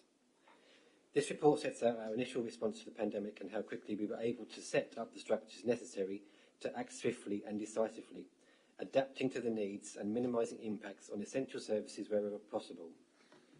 It covers a wide range of roles that we were required to perform, which cut across every area of activity, including a number that are normally outside of a district council's remit. We have set out the work undertaken to reopen the district safely and support our communities to start to recover from the pandemic and highlight some of the achievements which, looking back, are nothing short of incredible. We have also taken the opportunity to review our work with partners and have identified some lessons learned which will further strengthen our emergency planning and response. Our work has been highlighted as best practice at national level, and our officers in a number of departments have consistently looked for advice from government and local partners due to their professional experience, the effectiveness of our plans, and the approach taken to delivering through partnership in a pragmatic way. We were a key partner in the wider county response through the Essex Resilience Forum and our Chief Executive was and remains a co-lead at county level in emergency recovery planning. We would not have been able to achieve this without the commitment and flexibility of our workforce, some of whom switch from their normal roles to activities sometimes totally outside of their remit, some who dealt with the response alongside their substantive roles, and all of whom work tirelessly together to do their best for our residents and our businesses. The leadership that they collectively showed alongside our communities and partners is something we should be incredibly proud of, and I know I am incredibly proud of, and stands us in good stead to meet any future challenge. Mr Chairman, I'd like to thank you for the opportunity to highlight this work as part of our Health and Communities report, and I commend all 4 points to Council this evening. Thank you, Mr Chairman. Thank you, Councillor Ritchie. So, open to the chamber. Councillor Mrs Beavis. Thank you, Mr Chairman. And the thing I like about this report, and I've read it line by line, is it gives us as a council an opportunity to talk about health, because I think it's so important. I mean, so often over the years I've sat in various meetings and I've had said back to me, Councillor Beavis, you cannot talk about health because we're not the health authority. And here we are talking about all elements of health. So I really do embrace that. I hope that the updates that we now get from Councillor Tattersley continue in the new term, because they give us an opportunity to understand some of the highlights for Braintree Hospital and Housestead Hospital, all of which I support because there's some really great stuff going on there and more services and improvements coming down the track at some speed. I just wanted to just say one thing though. I spent the last 4 months of my life in an acute setting at Broomfield Hospital, looking after my mother, who sadly died a few weeks ago. And it's not all as good as we sometimes make out it to be. And what I learnt very quickly was that we have a lack of beds in Mid-Essex in our district. And I was sat sort of night on night trying to work out why we couldn't get a bed for my mother. And had we have got one, she may have been around a little bit longer, who knows. So I think, that there are blocks in the system in Mid-Essex, and it's something that we as a district should be aware of and, make sure that these things don't happen. I wanted just to say on a ward level, what does this strategy really mean for us in the Hedinghams ward? And I'm going to ask the question. It would be remiss of me not to ask the question at the final council meeting as the Hedinghams ward member. But at meeting before last, I think, Councillor Bowers told me that the Integrated Care Board had now agreed the funding for the Hedinghams Medical Centre, and we as a parish council, Castle Hedingham, all of us are waiting for a date for the commencement of that. That would be good to hear that. As we are talking about health and wellbeing, I'd really like to know when we're going to get the date for the completion of the Riverside Walk. This links Sybil and Castle Hedingham together down the complete river of the River Colne. It would be great to get that finished.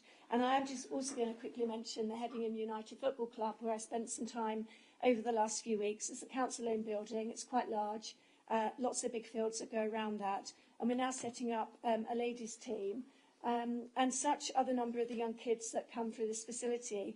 I do believe that one of the young ladies has actually been spotted already by a scout and has already had her interview for one of the large national football teams in the country. So it's really good stuff coming out of the Hedinghams. And finally, I spoke earlier on about the employment sites in Sybil Hedingham, the council-owned buildings there. Could be improved. We could have a lot more solar panels on many of these buildings. And that leads me to believe that there should be some sort of Hedingham's ward strategy for the new term. Thank you, Chairman. Thank you, Councillor Mrs Beavis. Councillor Abbott. Thank you, Mr Chairman. Yes, welcome these reports and to congratulate the Council and indeed all the parish councils and support organisations who took this district through the incredibly difficult period of COVID. It does seem like a long time ago. Now nearly 3 years since we were all wondering how we're going to carry on as a council, let alone everyone else, and in terms of meetings, etc. I think, though, on the negative side, we have to obviously acknowledge the people who didn't come through COVID, who lost their lives to it. But also, and this is only one group, many other groups were affected, I'd like to particularly highlight the impact COVID had on young people, there is still a very high proportion of young people who are not in school or are missing large amounts of school following COVID. And young people have also suffered disproportionately from mental health impacts. And that may wind itself out in years to come in forms we can't know right now. Also to welcome the report on cost of living. That was something that our group urged the Council to do as much on as it could, and we're very pleased that so much was done. And it shows what cross-party working can do at this Council. Hopefully, the cost of living tunnel, there's an end in sight. Inflation is expected to fall sharply this year, and energy market prices are easing. So we can but hope that those two feed through into the experience of residents. But obviously, in the meantime, support continues to be needed. I did want to just raise two other issues on health facilities.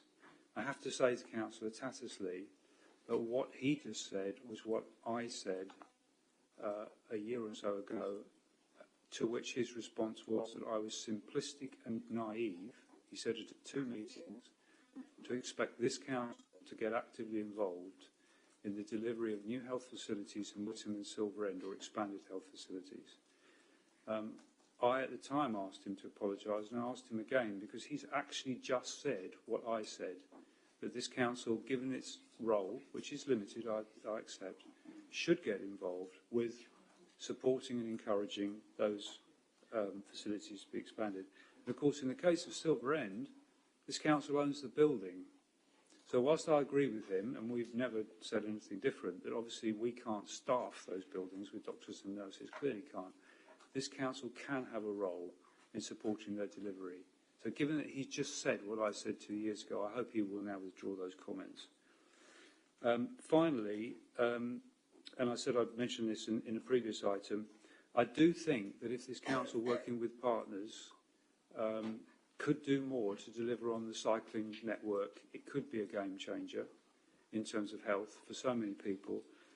Councillor Ricky chairs the cycling group, of which I'm a member, and we're looking at all sorts of possibles. But they always seem to be many, many years ahead, and I'm particularly now talking about the rural cycling routes. And I'll take the village of Silver End as a good example. Silver End is just 2 or 3 miles, depending on which part of it you're in, from Witham. If you want to cycle to Witham, you take your life in your hands. You're either going to go along the B1018 or you're going to try and go down the road where I live, where the 60-mile-an-hour speed limit doesn't even touch some of the speeds drivers go. Imagine if we had a safe cycling route, and this is the proposal I have actually already put forward to the group, go between Witham and Braintree but join up with those villages, including Silver End. Secondary school age children, if the weather was clement, they could cycle to school. A fit teenager would probably do it in 5 or 10 minutes. People who want to cycle to the railway station at Witham, there's new cycling parking going in there. They could do that. People who wanted to cycle to work. And contrary to what Councillor Schmidt said, no one, I'd love her to find the quote, if I ever said it, as saying, don't build the A120, everyone get on their bikes. I've never said that. It's not a binary choice.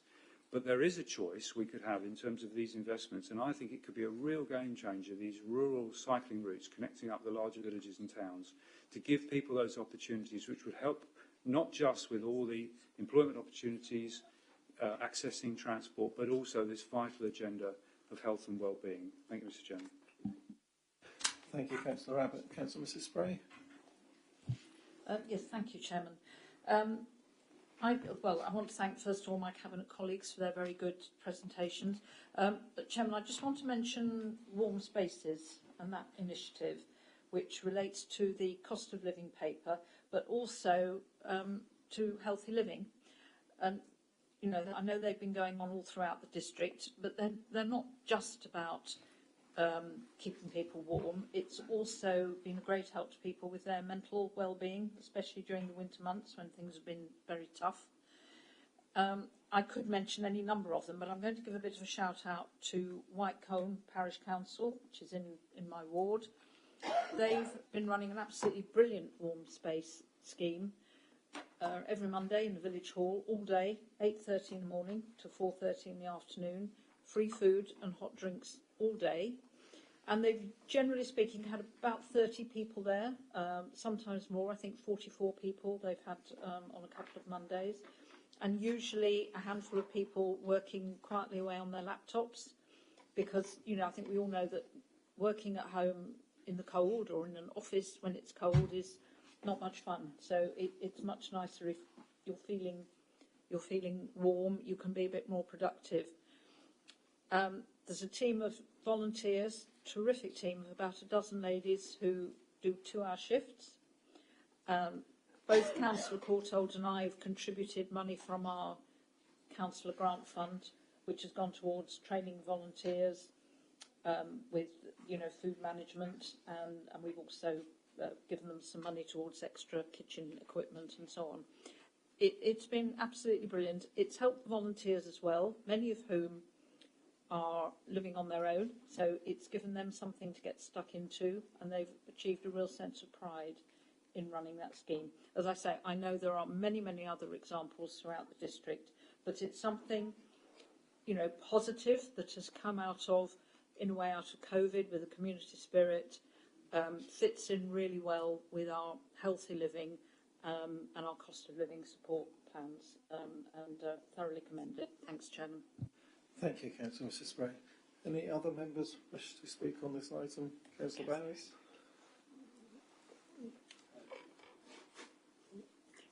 Okay, thank you, Chairman. Yeah, I'd just like to commend the report and the presentations tonight. I think it's fitting that this is coming to the final council meeting of the current administration, and I can only commend officers, workforce, the front, how our frontline services were not affected during COVID, and that's only tantamount to all the hard work and that went in with the officers and at the authority, and not just the frontline services, but all sort of getting used to remote work and keeping the council running and all that involved. It's sometimes easily forgotten because it was quite smooth in this authority, because of the way it was met head on, kind of thing. You know, I mean, sometimes I think we lose sight of the amazing work that this authority has done through that time, and these reports actually bring that to life.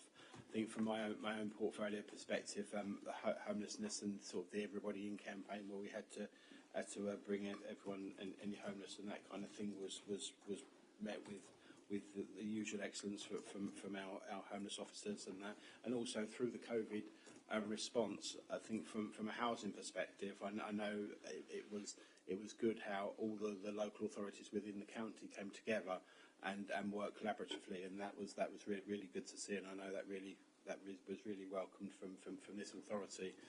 I think from an affordable housing perspective, just to mention on the affordable housing perspective, even though during the COVID response and that kind of thing, due to construction challenges where people couldn't be on site and that kind of thing, where we wasn't delivering affordable housing numbers for the, I think it was April, May and June of 2020, we still delivered 220 affordable housings during that COVID period. So that actually proved how things did still carry on, and that's tantamount to everyone involved. I'd just like to respond to Councillor Beavis in regard to the Siddle-Hedman Medical Facility, in regards to the latest information I've got for that. And basically, we still remain in the hands of the ICB and their business case sign-off process as to when this can be fully approved and moved on. The latest update we have is that the ICB and One Medical Group are working proactively to agree the final rent levels and the specifications for the building, and then once that agreement has been approved, we as BDC will be able to finalise the transfer of the land, and building can then commence. You keep asking it, I keep asking it. You know, we want the same things. We're obviously in the hands of others, but we all want the same outcome, and hopefully, that can be reported to this council very soon. Thank you, Chairman. Thank you, Councillor Barnes. Councillor Everard. Thank you, Chairman. Yeah, I do a lot of running, and it's a wonderful group activity, and it's wonderful to see the youngsters and their enthusiasm, and it's good that the BDC do give support in all this. Thank you.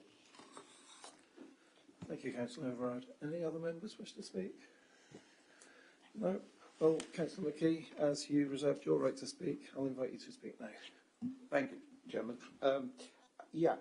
Obviously I support this report wholeheartedly, and I would like, particularly on cost of living, I don't think anyone's done, I'll do some maths. We've put £2.6 million into the cost of living in the district. And this comes after, I think Councillor Ritchie asked me to talk a little bit about the work that went on in 2021. And I looked up in the Cabinet meeting on the 19th of June 21, which is the first council meeting we had after the COVID had struck in March.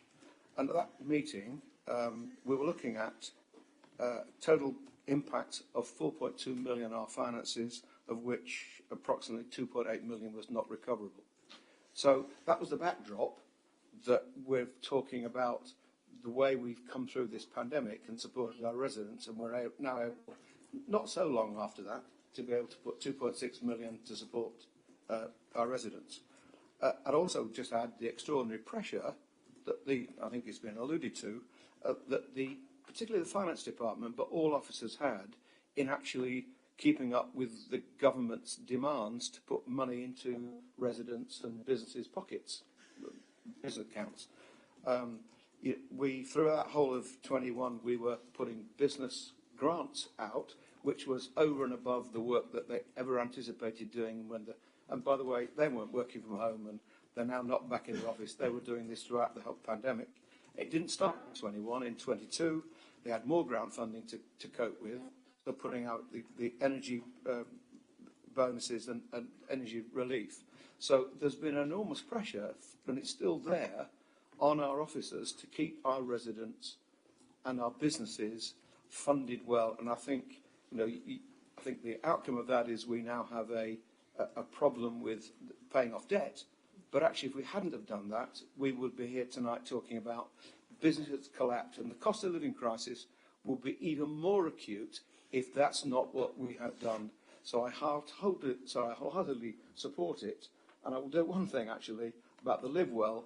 When this was discussed, I did recommend that we ought to add the die well to the end of that whole agenda. If you remember, it was my suggestion, and I think, because I'm getting closer than most of you, I suspect, in that point in my life, but I also think it's actually the right thing to do is to have a whole from cradle to the grave strategy, and die well will be part of that grave. So I commend the report, and thank you for speaking. Thank you, Councillor McKee.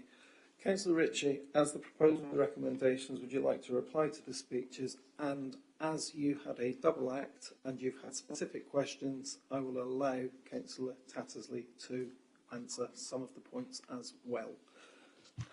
Thank you, Mr. Chairman. I appreciate that kind of answer. I'll just cover a couple of points that were raised. So, Councillor mentioned the effect of COVID on young people.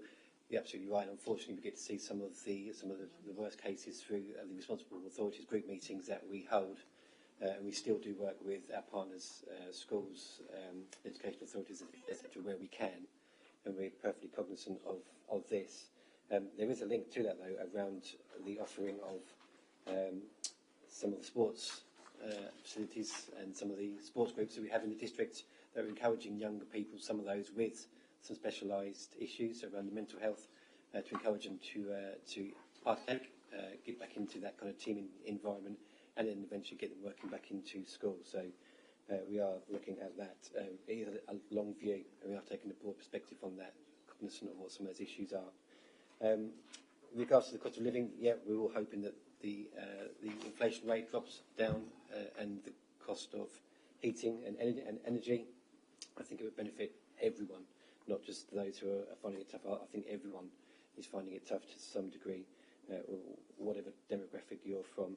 The cycling strategy, there was a bit in my cabinet report a bit later on, but I'd love to have a route that linked Braintree to Witham. But routes like that need to be well thought, well planned, and well funded. Yeah. And unfortunately, we don't have that funding, as you well know, being on the steering group. It's only by our direct working with our partners like Essex County Council that we will start to make things like this a reality. And I think we're on the right route, excuse the pun, but I'm hoping that certainly within my lifetime that we'll see a route developed that will link Braintree to Witham. Councillor Spray, thank you so much about the comments about warm spaces. I think the way that we mapped some of those assets across the district gave everyone a single point signpost of where to look for. And as Councillor Spray quite rightly said, it wasn't just about going to a warm space and sitting in a warm space. It's what the groups laid on in those warm spaces. So it was things around fitness activities, mental activities, companionship that really helped with people that were suffering at that time. I think that was all. I'll also thank you to Councillor McKee for mentioning how well our council staff did in handing out grants. And finally, it would be remiss of me not to again congratulate all of our staff as they worked through a difficult period, as did anyone at that time, but particularly providing statutory services to the residents of the district, keeping us compliant, going over and above, and I think we need to be grateful for the efforts that they performed for us. Thank you, Mr. Chairman. I'll hand over to Councillor Tattersby.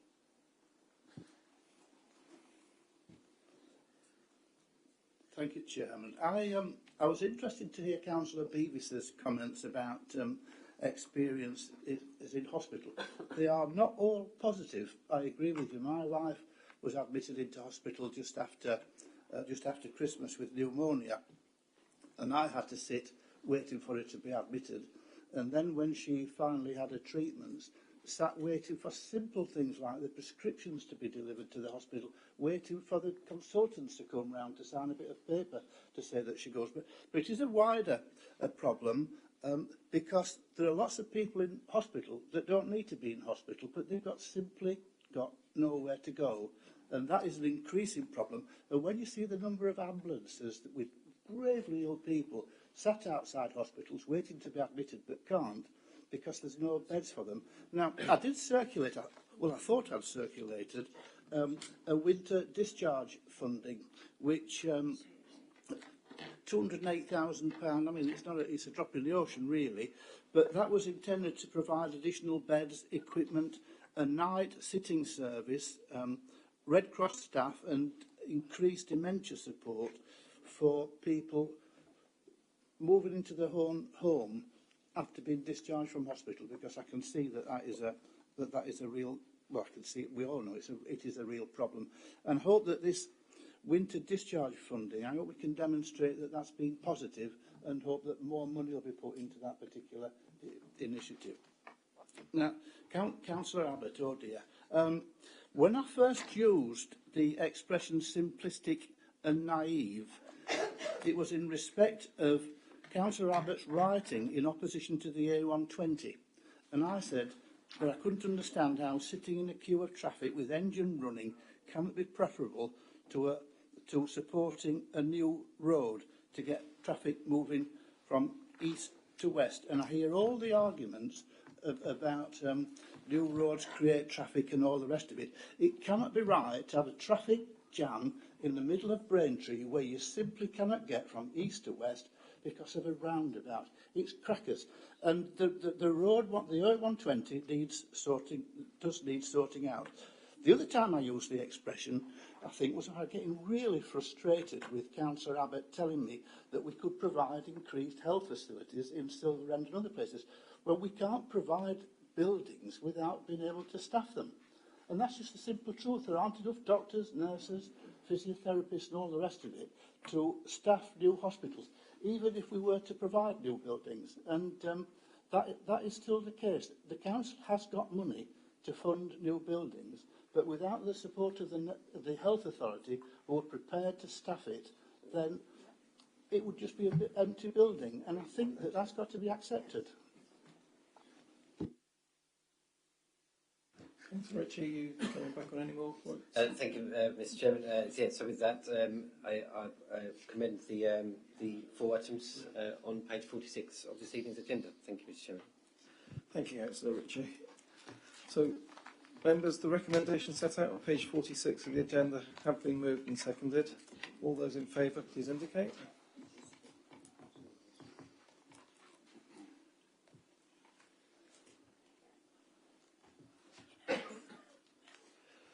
Thank you, members. That is unanimous. The recommendations are approved.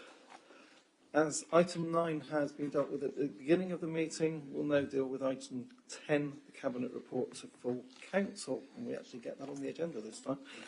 So before opening this item, I'll remind members that they may put up to 2 questions to the Cabinet, which will be responded to by the leader or the relevant Cabinet member. And Councillor Abbott, as the leader of the opposition, may put up to 4 questions to the Cabinet. Members may not ask supplementary questions. Questions should relate to the functions of the leader or a Cabinet member, the powers and duties of the council, or matters pertaining to the district. No statements may be made by councillors during this session. Where a response cannot be given during this meeting, a written answer will be issued within 10 working days of the meeting and circulated to all members. A period of 1 hour is normally allowed for this item. However, even with my slightly delayed start due to a little bit of clarification, we still have approximately 25 minutes left. So I will now invite each Cabinet member to set out their section of the report, and we'll start with Councillor Butland as leader of the council to introduce his section of the report. Councillor Butland. Thank you, Chairman. I understand there might be some sort of announcement tomorrow about something, so I thought it would be appropriate, as this was our last meeting, to reflect on what collectively we have achieved as a council over the last 4 years. As I say in my report, 4 years which none of us have experienced, I would say, in our combined local government experience. And I just want briefly to put on record my thanks, first of all, to the staff here at all levels and in all departments who kept this authority running throughout increasingly difficult times. And I think that is something that we are proud as members, but our staff ought to be extremely proud of as individuals. And our services during that period and the provision of those services compared as well as any other district, not only in the county, but in the country. And also to members who I felt we learnt to work in a different way. We went from screens to stage performances in the various schools, etc. But we did manage to keep things going. And so I think that's an important thing. And I asked my Cabinet colleagues just to reflect on some of the major achievements of the Council over the last 4 years, without, of course, repeating some of the things that we've already done this evening.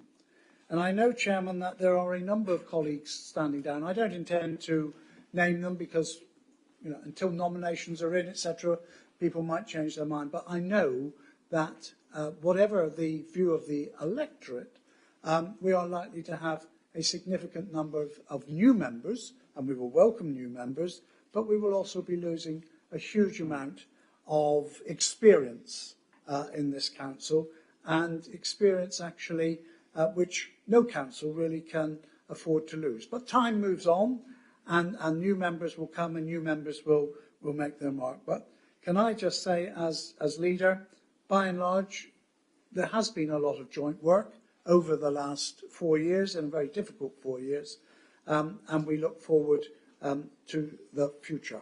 That's my introduction, Chairman. As you say, if I can just ask my colleagues in the order that they're in the paper just to quickly comment on any of the major issues during that period in their portfolios. Thank you, Councillor Butland. So in that case, I will ask Councillor Ritchie, Cabinet Member for Communities, to introduce his section of the report. Thank you, Mr. Chairman. And again, I'll be brief, bearing in mind there's a number of my colleagues to get through this evening. There were some really good statements set out in my report this evening, in no particular order. Some really good community safety achievements in my time as chair of the CSP, which I took over from Councillor Schmidt early on in this administration's timeline. It really was an eye-opener to some of the issues that were going on across our district. And the involvement of the police and some of our statutory partners has really given me an insight around what means community safety to various areas of our district. I think one of the highlights was late last year when we were able to secure almost £500,000 worth of funding from the PSCC and the Home Office directly for use in the Witham area, and a number of security initiatives within the Witham area, which I think, once they've been delivered, will give some notable differences and increase the sense of safety over in that area. The next point on my report was the Braintree District Museum. I've single-pointedly out the District Museum with regards to the way that they have not just managed themselves through COVID as a charity, but also helped look after the community through COVID and indeed the cost of living crisis. They've been a real trailblazer with regards to pushing the boundaries around how they can perform, how they can act as a community asset. And obviously, as you know, we invest, or we grant fund the Braintree District Museum on our behalf to look after a number of assets that are in our ownership, and I think they do an absolutely fantastic job in being able to offer that back to us as a community. But like I said, it's not just about being a museum; it's about being more than a museum. And I know there's a lot of people in this room this evening that actively acknowledge the work that they do. The cycling strategy, we've mentioned it a few times this evening. I was really proud to get that approved unanimously across this council. I think it gives us a really good platform to work off of. I know there's a number of members in this room who are part of the cycling strategy, but I think with some collegiate working and some innovative thinking, we can deliver some real win-win benefits that makes cycling accessible, safer, and open for people of our district to use. And then finally, and again we've mentioned it a few times again this evening, particularly in public question time by Mrs Brown, I couldn't be prouder of the Council Community Grant Scheme.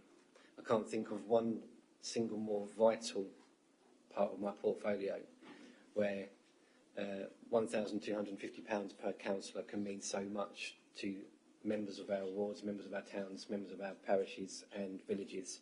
I already mentioned this evening that there is not much difference between a grant of £95 and that of £11,000 when it comes to providing people in our community and residents in our community of vital things that they need in the volunteer sector, in a lot of cases, in that sort of setting, to be able to provide a way of looking after people in our district. I'll stop there and hand back to you. Thank you, Mr Chairman. Thank you, Councillor Ritchie.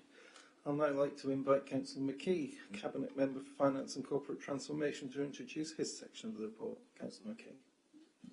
Yeah, thank you, Chairman. I'd like to make some small comments.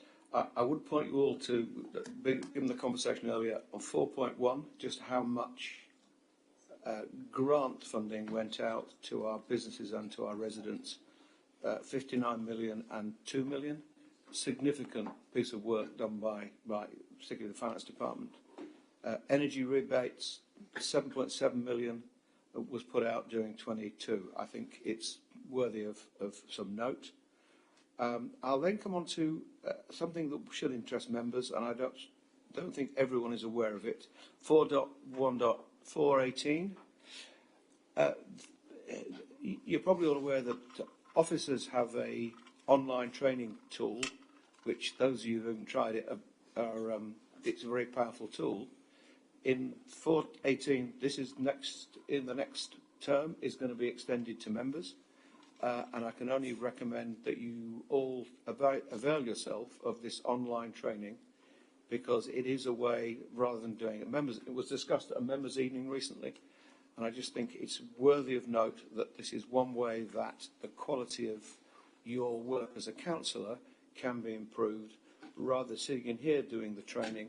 I mean, there will still be members' evenings, but this will allow you from home, on your laptop or on your PC or whatever you're using, to be able to access some training to do with the way you go about your business and of your duties.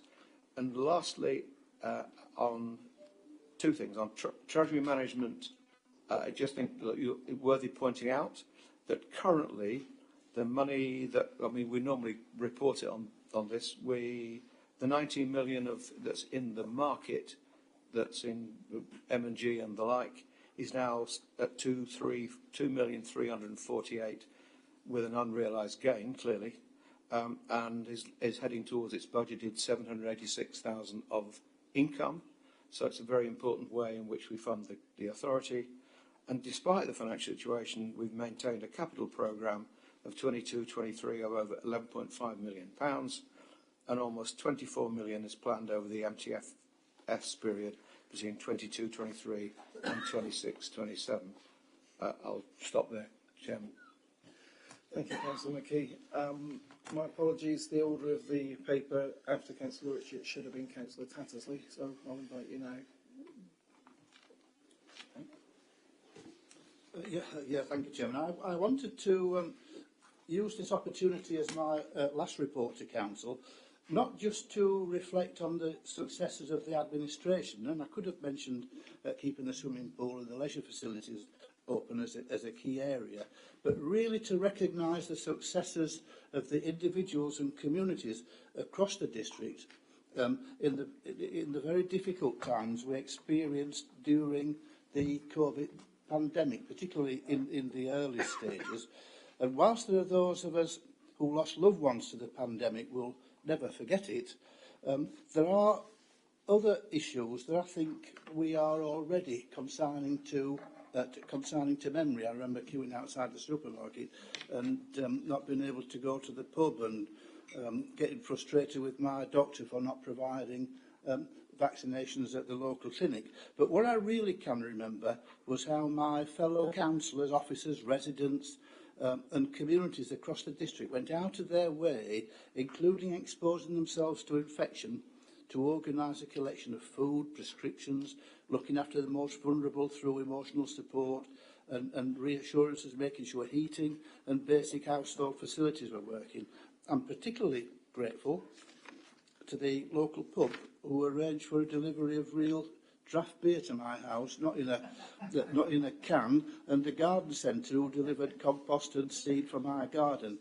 I have to say, even now there are still residents and communities frightened about leaving the homes who continue to need emotional support. And I think I probably, Chairman, covered those in the earlier Healthy Communities update, and how much of the work we started in the pandemic is still continuing. Thank you, Councillor Tattersley. So back to the order I have here, which is to Councillor Mrs Schmidt, the Cabinet Member for Environment, to introduce her section of the report. However, I guess you will have done most of that as part of the presentation. Thank you, Chairman. I don't know why they keep missing off my climate change bit. Certainly was on when I wrote it, but never mind. The first thing I'll mention is the 140 awards from the Essex Playing Fields Association. That figure is incorrect, because on Thursday we got a very apologetic email from them saying they'd made a bit of an error, and we had entered Halstead Public Gardens, and they said they have given us gold for our children's play area and another gold for the gardens themselves. So that figure is now 142, which again, when you look at all the other awards we've won, is another great testament to Rick Sargent and his wonderful team. And one, I missed it out, I don't know why. I think it's because I was so personally scarred by it. And that, of course, is the grass verges, the 1 cut per annum. And I think I was scarred by it because I truly did have to fight Essex County Council for many years over it. And it did get very, very difficult at times. But when you've got Paul Partridge as your wingman, you will always win, ultimately. And so, another great victory for our ops team. Of course, we did the big community project with the 78,000 bulbs and 31,700 saplings, which, of course, was very dear to my heart. And, of course, we refurbished another 16 play areas, which is just so important. I mean, that whole section there is about health and well-being, if my colleagues don't mind me stealing that from their portfolios. It's making green, pleasant places for our residents to be in. We removed a lot of fly tips, And of course, our big, beautiful 57 yellow litter bins. And I was very pleased to see in the last couple of weeks that Highways England, whatever they call themselves these days, are thinking about putting in wide-mouth bins. Yet again, Braintree was ahead of the pack. We put in our big yellow wide-mouth bins. And the anti-littering signs, they have gone down so well that over the weekend I was contacted by a parish in Suffolk saying that they were so impressed when they drove through, could I tell them how we did it, because they want to have them. So again, another great one for our team of coming up with innovations in trying to stop this tide of filth. And it shocked me, and I'm sure it did you too, to see that we emptied 500,000 litter and dog bins. I mean, a ghastly job, which our people do cheerfully and happily, day in, day out, and still people miss the bins, but that's another story. Lots of various environmental offences. A typo, another one I'm afraid, in the COVID update that says part of the climate strategy. Well, it wasn't, of course, that was part of the presentation on COVID. But again, it's worth mentioning that our Lisa Labisque in the Environmental Services was so incredibly good during COVID that she was basically the right-hand man within Essex. And it just shows his old age. I forgot the name of our wonderful public health officer who was running it. But Lisa was so highly regarded, and she not only did help for Essex, she continued obviously with our work here. Handyman service going from strength to strength. It's already been alluded to the problems of people coming out of hospital, and it's thanks to our handyman service that many of them are able to come home quickly because of just small things like putting in mobility rails and key safes, and that we're very proud of. Again, food, health and infectious diseases tends to get overlooked because it's an everyday part of what we do. But it is vital, and again in COVID, so many new home-based cooking food businesses set up. And again, it meant an enormous extra challenge for our staff to obviously check that these were producing food in healthy, safe environments. And it's quite amazing, you know, that we still do have infectious diseases that have to be reported. A couple of years back, I got a very nasty case of food poisoning and was amazed to get this letter from Braintree District Council, from Lisa, wanting to know all about it. So these are the things that bubble along under the surface that are absolutely vital to keeping our people safe and healthy. I think that's probably it. There's plenty more in there, but I'll leave it there, Chairman, looking at the time. Yes, thank you. Okay, so Mrs. Schmidt, because I am conscious of the time and I've still got 4 members to go through. So if I speed it up, Councillor Van Dolken, Cabinet Member for Operations and Commercialisation. Thank you, Chairman. Very briefly, quickly, when I contributed a few paragraphs to the list of achievements under this administration, I sadly neglected to mention the most important and overarching achievement, the outstanding performance of the whole waste and recycling operation, not to forget the other outside staff like street scene, horticultural, during the long COVID period, the remarkable maintenance of high standards of waste collection. And that's over 50,000 bins a week, by the way. Even during a serious pandemic, which caused such a severe disruption or indeed cessation of so many activities which we took for granted, I take my hat off to the frontline staff and the managers who kept our excellent services going despite so many difficulties and challenges, all very much appreciated by our residents. I think that's really a tremendous achievement, even if nobody had set out to do it at the beginning of the term. Over this term, indeed, the recycling rate has held up and operations remain successful on a commercial basis. collecting waste and recyclable material from over 1,000 local businesses in the district, thereby making a contribution to the overall budget, £1 million or more per annum, and a cross-party agreement to an ambition to reach 75% recycling is worthy of mention. A new parking protocol has just come into being, and we have provided 2 new car parks, Victoria Square and the Plaza, with electric charging points, as has come to be expected these days. Not to forget licensing. In my portfolio, it's coped valiantly with an unprecedented number of applications for licences of all types, from street closures to taxis. And last but not least, commercialisation, not a new concept for BDC, but in recent years it has gained far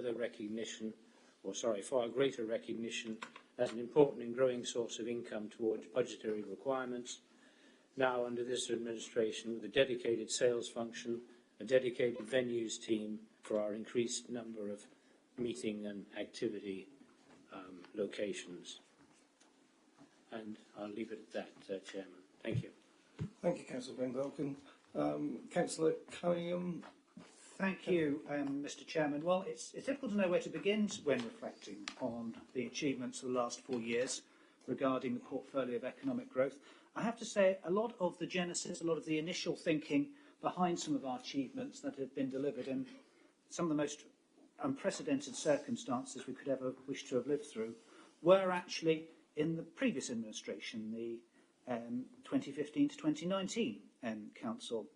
I just want to reflect on a couple, if I may, Mr. Chairman. Firstly, supporting the economic strategy that master planned the 65 acres of employment land at Horizon 120. Mr. Chairman, the opportunity to make the acquisition at Horizon 120 was carried out at the back end of 2018. And during that summer, there was a member reference group. Oh. We've got a point of order call. Can you please tell me the chapter of the Constitution? Suspending standing orders to move that we have an additional 15 minutes for questions to Cabinet members, which is what this item is supposed to be about.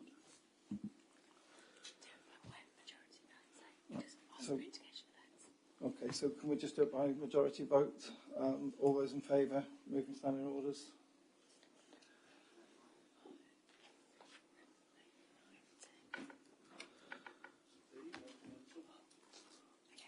And all those against?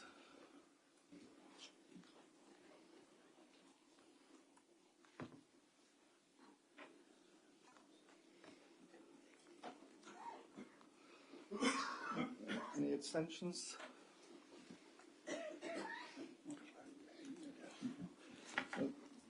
That is against, that's lost. So we continue. Just appreciate the lateness of the hour, so thank you, Chairman. Yes, so we started a member reference group in the summer of 2018, and there was some really excellent cross-party working there. And I remember the contributions of Councillor Mann, Councillor Bohr, Councillor Rose, particularly the former Councillor Malcolm Dunn, working with some of our fellow portfolio members. And it was really great in January of this year to go on the tour and actually look around and realise that some of those... I'm sorry you couldn't be there, Councillor Wright. No member of the Green Party was on that tour, or their independent colleagues. But it was really good to see... I did book to go on that tour, and I couldn't make it because I had a very serious problem at home. Mr. Chairman, Mr. Chairman, it was great to acknowledge that high ambition that had been set for Horizon 120 has been realised, and it serves the district, will serve the district very well for years ahead. Thank you, Mr. Chairman. Right. As there's only a minute left. 10:15, Chairman. It's 3 hours for the meeting, and it started at 17 past, so it's a minute to go. However, I will, if that's your wish, I will close the meeting at this point. And unfortunately, we didn't have the time for the questions, but of course there is still the route for the written questions and written replies.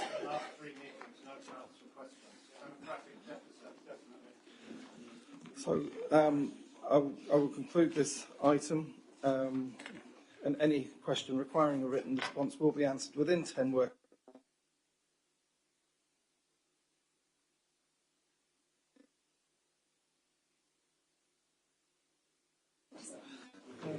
Is that better? Yeah, that one's working. So, members, there are no further business items on the agenda, so please may I ask members to remain quiet if you can. Please see.